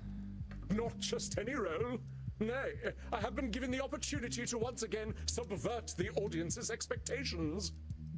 Though it was thy tender words that cleared the mists of doubt from my mind and reminded me that I belong to the stage, not to the audience.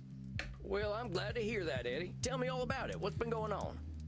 Just just asking the chat and also anyone watching later on, what is the cutout for at the front of a cowboy hat? Like, what does that prevent? Genuinely curious. Do you remember the advice you gave me when last we met? I told you to film yourself doing some acting, right? How'd that go? I did as you suggested. I set up a camera, and for no one but myself, I became the Dane. Not the Dane. Marmaduke? What? Hamlet, my dear boy, Hamlet. Oh, I Great watched Dane. the Okay. great Edmund Kean inhabits the bard's greatest role once again, and in him I saw humanity pure, naked, and true. Yes. It was akin to pornography, albeit far more revealing. That Edmund Kean, I told myself, he and only he could produce something so beautiful. Right. Is that personalization? Wait Yeah. just a minute there, Eddie. You're an incredible actor. Everyone agrees on that. It's a style. But it's a big Really? world out there. Oh, and everyone's okay. got their own experiences. Interesting. But look, he was setting it up. We He all was got getting off on his capacity to own do acting. incredible things. It's a combination of luck, perseverance, and being in the right place at the right time. True that. You ain't a great actor because you're Edmund Kean. You're a great actor because of the things that made you Edmund Kean. You toy with the fates and flirt with pedantry, my dear boy. Indeed. It is oft said that an infinite number of monkeys with an infinite number of typewriters and infinite time could produce all the works of Shakespeare, but such a thing is infinitely unlikely. If you will permit me to continue, to watch myself act without an audience was simply rapturous. I am not ashamed to admit that I did weep. I wept for the stage. Okay. But I deprived it of my greatness on account of my own misplaced dread. I have been a cream-faced loon, a devout coward, and most religious in it. Why should Edmund Kean fear any audience? Is that labeling? Blaming? Why should Edmund Kean fear any? I have been. Why should. Labeling? Whoa, Yeah. slow down there, Eddie. I don't know what the heck a cream-faced loon might be, but it don't sound too good. Think about the Edmund that showed up here 2 months ago. If I had hurled a bunch of insults at him, would that have motivated him in any way? I suppose not. That lily-livered boy was not ready for the weight of truth. You were wise indeed to treat him gently. That boy's you, Eddie. He's still in there, so be nice to him, all right? Very well. Honeyed words entrap sweeter prey, do they not? You spoke truly. Edmund Keene bared his chest to all the slings and arrows of an unappreciative audience and was somehow surprised when they hit their mark. The Edmund Keene that you see before you is armored in love of the craft that no arrow may penetrate, and so casts aside the cloak of cowardice. To think, I feared mortal directors. I feared the audition and the criticism that would come afterward. I feared the cast list, bereft of Edmund Keene. But to you I give thanks, for can a mortal director know my brilliance? Nay, they're all clay-brained guts and mouldy rogues. Their disrespect for the craft makes fools of them.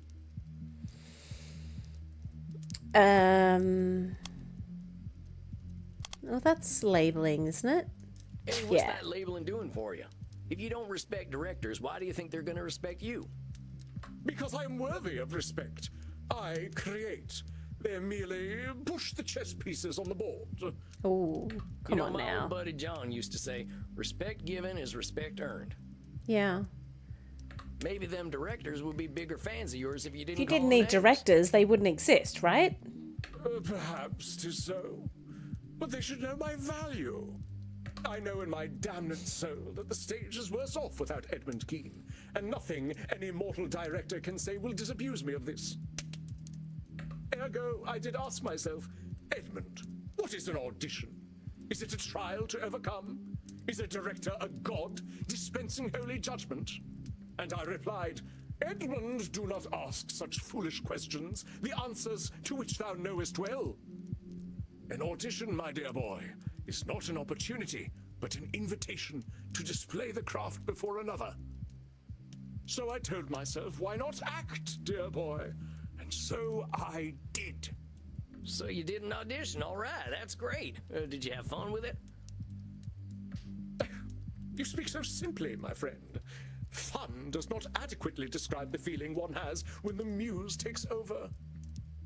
It is transcendence, an affirmation of purpose, to condense humanity within oneself, if only for a moment. It is an orgasmic experience. That sounds intense, Eddie. Having an orgasm in front of someone else is pretty brave. Okay. Oh, but it is freeing. A true actor hides nothing. The director, she told me she had never witnessed such a thing in all her years, few as they were. I am certain that she thought to herself, is this Dionysus reborn? Why have the fates graced mine eyes with such depth of the human spirit? That's mind reading. So, how do you know she was thinking that, Eddie? Director's usually just thinking about how they can put on a good show, right? Right. Oh, thou sweet babe, how little thou knowest. The poor lady has only seen a parade of mortals cross her door. How could she be prepared for Edmund Keene? Well, maybe she couldn't be. I'm just saying you're going to be a lot more content if you're dealing with truths. If you go into this assuming she thinks you're a god reborn, how are you going to work together? You both got your jobs. Hers is putting on the show, and yours is lighting up the stage. Reading her mind ain't letting her speak it. You must ever play the mirth-destroying ninny, mustn't you? Ninny. Yes, I could not read her mind, I admit it. Art thou satisfied? It ain't Yes. about my satisfaction, Eddie. I'm just making sure you're going into this thing with a clear head. If you must, but allow me to continue. All right. This time, my friend, I did not have to wait for a cast list at all. You are looking at a leading man once more. Hey, congratulations, Eddie. That's great. See, I knew you'd get your mojo back if you remembered what made you love the stage in the first place. For this, I am eternally grateful, and indeed, I do have an eternity to be grateful. Now I can already hear the calls resounding through the theater. Keene, Keene, Keene, give us Keene. Let's just calm down. I don't think we'll be doing that. You may want to pick a different name. Nonsense! They will say Edmund Keene has returned and be none the wiser as to the accuracy of their statement. So what's the big role, Eddie? We get to the meat of it, unto the very sinew at last. They say that every story is a circle, that we return whence we came. So it is with me. 'Twas tragedy that made me, tragedy that formed me, tragedy that raised me to glory, and tragedy that shall do so once more. Okay. I Spit shall it play out. the part Of Of Piero. Piero. Oh. Piero, the clown who cried. Yes. Piero, the mask of the tragedy that is life. I ain't familiar. Oh, I believe okay. you are, though you know a far inferior version. The one made famous by that ludicrous creature, Grimaldi. No, he still wouldn't know. Grimaldi who? Splud, my dear boy. Do you know nothing of late 18th century English theatre? They must have skipped that subject in frontier school. Must have. Grimaldi was the other influential actor in London. Yes. But whereas I drew out the soul and laid it bare on stage, Grimaldi, in comparison, was a clown, a jester, a funny man. Oh, labeling? Now hold on there, Splish Eddie. splash. People have written plenty about what a great actor you are. Yeah. Giving another actor nasty labels don't look good on you. They probably ain't accurate either. Oh, but my dear boy, Grimaldi was as the moon amidst the stars of jest, by whose pale light all subsequent mirth is but a reflection. He was the clown. So as you see, I cannot label one already so anointed. Oh, in that case, label away. Grimaldi was an artist, like myself. But where my canvas was the soul, his was the latrine. Okay, great. When I He had strode depression, upon didn't he? stage, my Grimaldi? audience saw all the acts of life play out. I think in so. all their woe and joy. Oh, but Joey Grimaldi, the great clown himself, could create bottom noises with his armpit. Yet whose name was on the lips of the adoring public? Not Keane's, no. Not the bard's emissary. Give us the farting clown, they cried. Give us Grimaldi. So you see, my dear boy, for me to play the tragic clown Piero, this is my opportunity to take what Grimaldi stole from me. Oh, God. I don't What think did he he took say? it from you on purpose. Yeah. He stole my audience. Well, it's blaming. Eddie, from what Splish you told splash. me, I don't think you and this Grimaldi fella had the same audience. No. I don't think anyone showing up for a farting clown show and getting Edmund Keane is going to be too happy, and it'd have nothing to do with you. But if Grimaldi had not peddled his base filth, my audience would not have waned when it did. They would have been mine. Is that blaming again?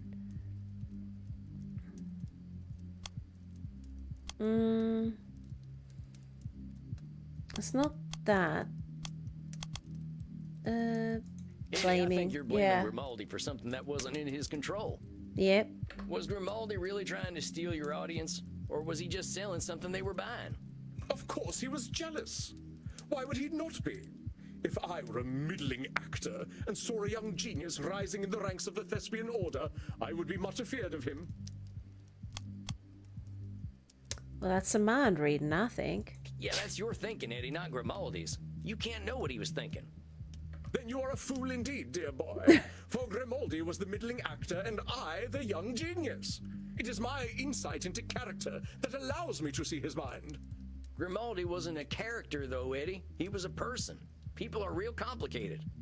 He was a thief and a fool. If not for his cheap entertainment, I would have had the whole of London hanging on my every word. And if the sun didn't shine, we could go out during the day. Come on, Eddie, the world ain't waiting on you. Grimaldi had his audience and you had yours. Ain't nothing wrong with that. Perhaps, though I weep bitter tears to think the people so base. And I weep for myself, my dear boy. The riches and fame he received should have been mine, and would have been, had the fates not cursed me with his birth.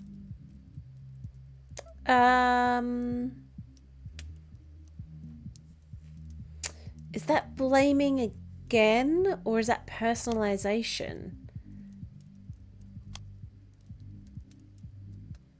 Or is this always right? Ooh. What do we think? What was personalization again? This always gets me. Cognitive distortions. Assume that because of us, that's why we get tempted. Sometimes people actually are out to get us because of it. Sometimes we're doing some personalization. So is that what's going on here? Personalization? Or blaming?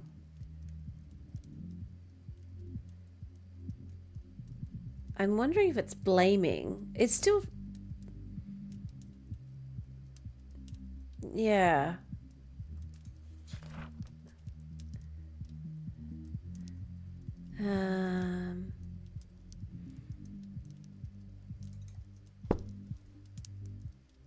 What do we think with this one? Blaming? No. Watch out, Samuel. I think you're losing him.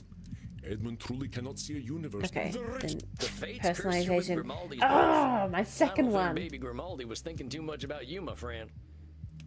Well, no, he wasn't. He was 11 years my senior. So maybe he was cursed with your birth then. You delight in making me play the part of the fool, don't you? The point I'm trying to make is that making things about Grimaldi versus Keen ain't doing you any favors. Yeah. There is some truth in your words. Why should I lower myself to his level? I am no flatulent jester. I am Edmund Keen. And mark my words, my boy. I shall cast Joseph Grimaldi from the Thespian Order. When I play Piero the Clown, Wikipedia shall forget all about that fool.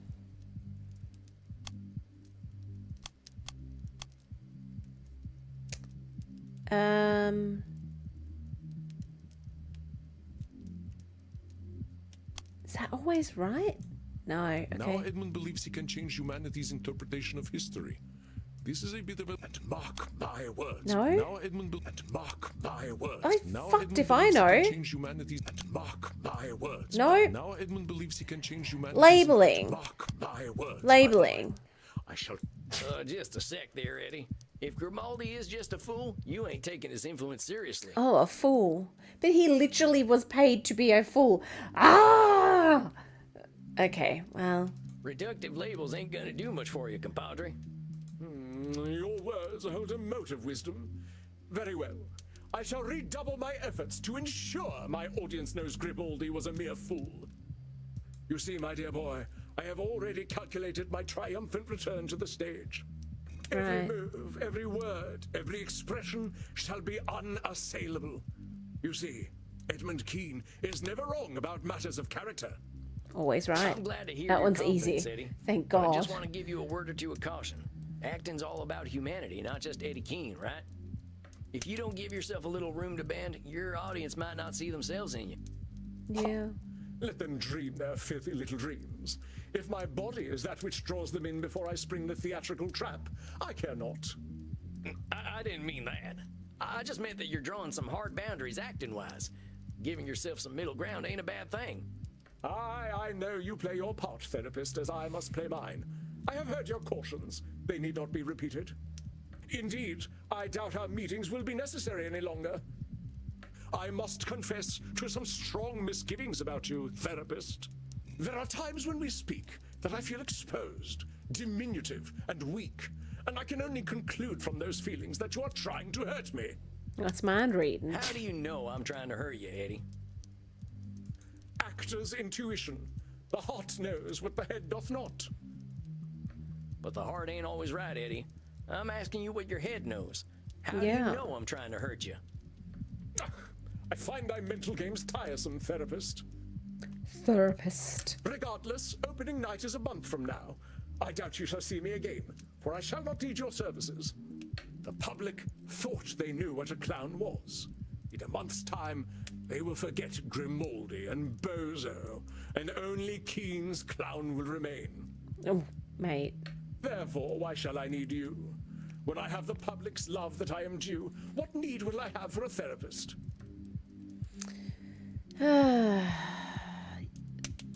You'll need me as emotional support. If you don't need me, you don't need me. You'll need me to help you handle all that fame. If you don't need me, you don't need me. You'll need me as emotional support. I mean, I don't think he thinks he needs me as emotional support. I guess we could click that one. To me, this is how I would answer. I'd be like, if you don't need me, you don't need me. Like, if you don't think you need therapy, you're not ready for therapy. I mean, sometimes you don't need it, but yeah. I guess you can get away with not having some. Yeah. That one. You might need me for emotional support going into your next big role. Oh, come now.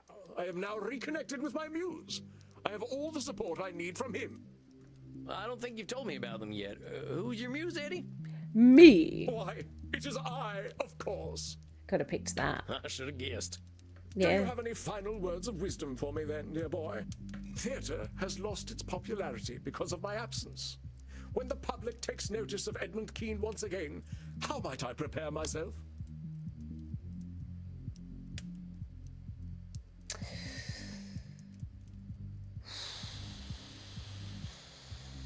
This one.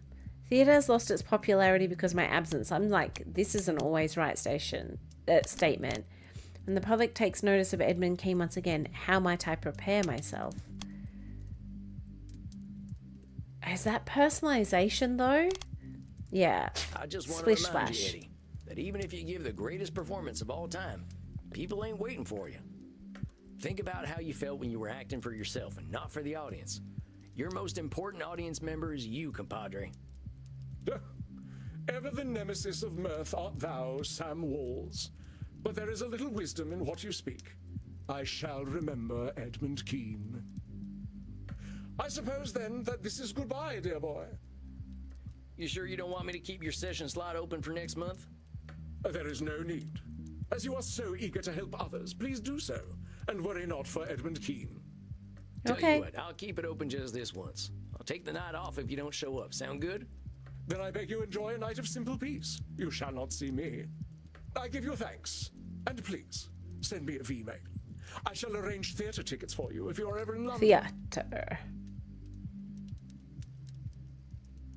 I'll do that, Eddie. You take care of yourself, you hear?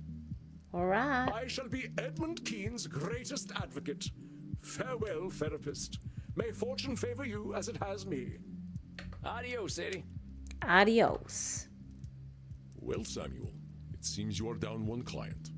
Yeah, I guess so. If he thinks he doesn't need me, I guess I'm doing something right. You are unsure. I don't know, Andy. I think that fella's got some more work to do, but he ain't ready to do it yet. I believe you are correct, Samuel. I did warn you that this was likely to happen with our dear Edmund Keane. Do not consider it a failure of yours. Remember that we are all on our own journeys, and some of, or in my case, Oops. a few thousand years. We cannot control the mind of any other. Yeah, I suppose that's the way it's gotta be. Go downstairs and have a drink to fate's whimsical turns. It is that which we cannot control that makes the world so rich and interesting. All right, Andy, that sounds good right about now. Go then, my friend. The night awaits. Rest in peace. Okay.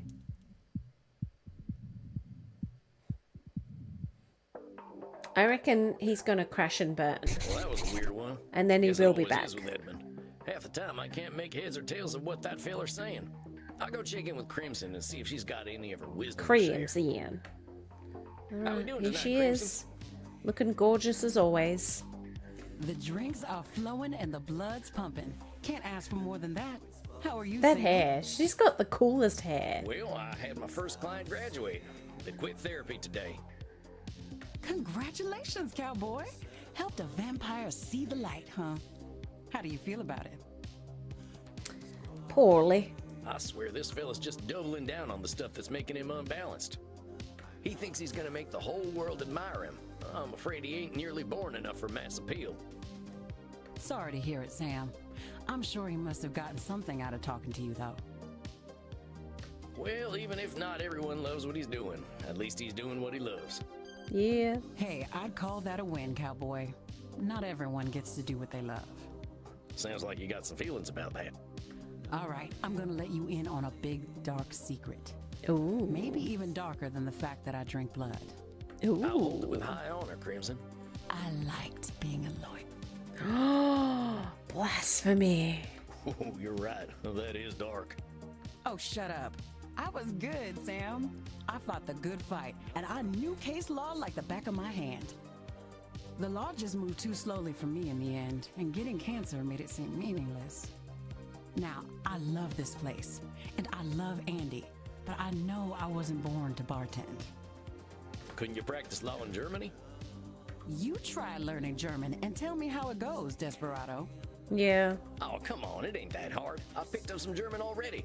Ich spreche Deutsch good. Hold me, Maxie. The cowboy is being once again too cute. I believe I shall burst. Cowboy, come with us and we will teach you how to speak sehr good Deutsch. I think I hear my dinner calling. I'll talk to you later, Crimson. Crimson. Be gentle with him, you two. Now we will teach you the German that is most important for you to know. Oh, It is important to ask politely when you wish to drink from someone's neck. Tell okay. them, your neck is beautiful. May I drink from it?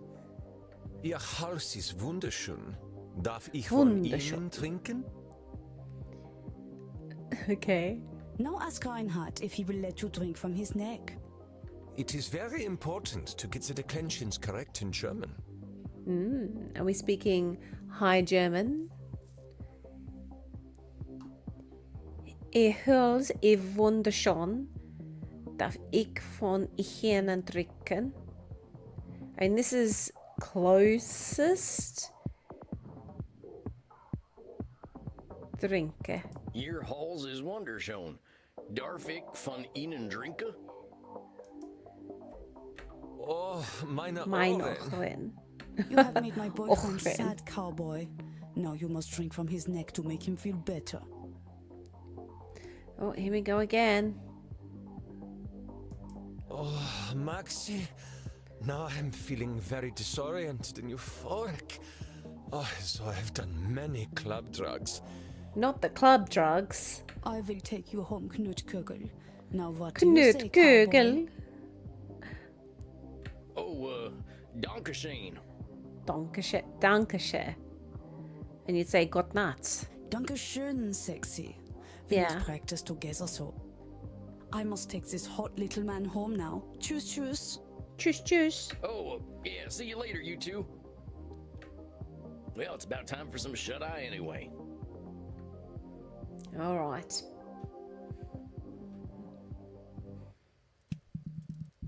Yeah. Good evening, Samuel. I believe you are seeing your elder vampire tonight. Okay, so this is where we're going to stop for tonight. We made some good progress. I'm just going to check. I'll put us on that. And I am just going to check. If I go there. You guys can't see it, but it looks like I'm looking at the thing.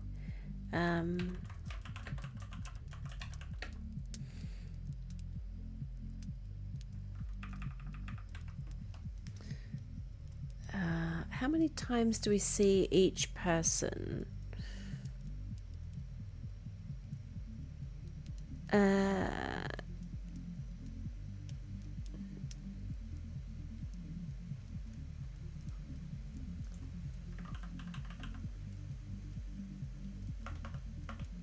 Edmund Kane, let's have a look.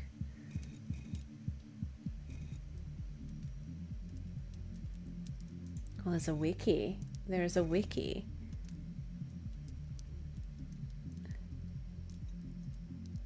Oh, it doesn't say how many times we see him. Okay.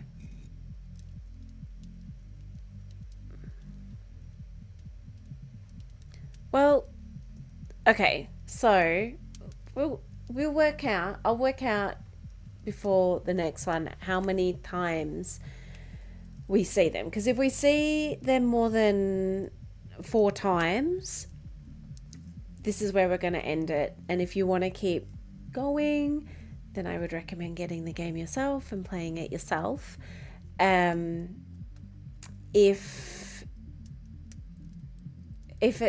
we only see each character like 4 times, then we'll have a part 3 and we'll conclude like all of the, how many people do we see? 4 people that we see.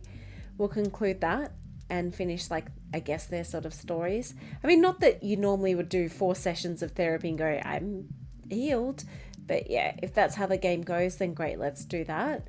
But otherwise, if it's more than that, I'm probably going to end it at 2. But thank you to everyone who's joined it. I have really enjoyed this. It is a fun, like, very different for the channel, visual novel.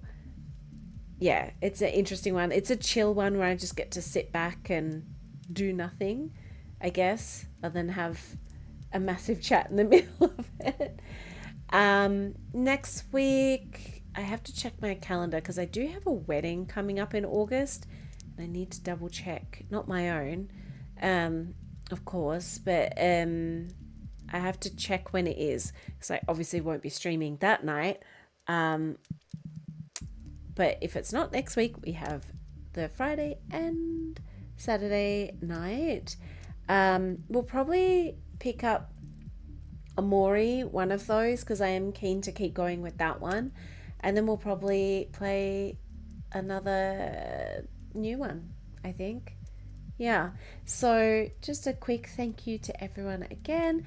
Thank you to Vintage Zen Artistry for popping by. I think it was the first time we've seen you, so thank you so much. Thank you to Azura's Wrath or Gamora X or whomever you choose to be in a night. Thank you to Dan, thank you to Dracos, and thank you to Ryubi for joining us again. Pleasure to have you as always. A lot of things for us to unpack there. Maybe you had some own self-reflections, and that's, I guess, what this game is kind of hinting for us to maybe do a little bit of. But yeah, fun one, different one. And like I said, I think if you enjoy it, there is so much to do. So just quickly before I go, let's go exit. Yes. When we go to here, to this, there's all these other little side stories, and then there's DLC of couples therapy. So there's a lot to play with this game, and we will not be checking it all out. We're not that kind of game channel. But yeah, so thank you to everyone who joined us, and I will see you in the next one. Bye!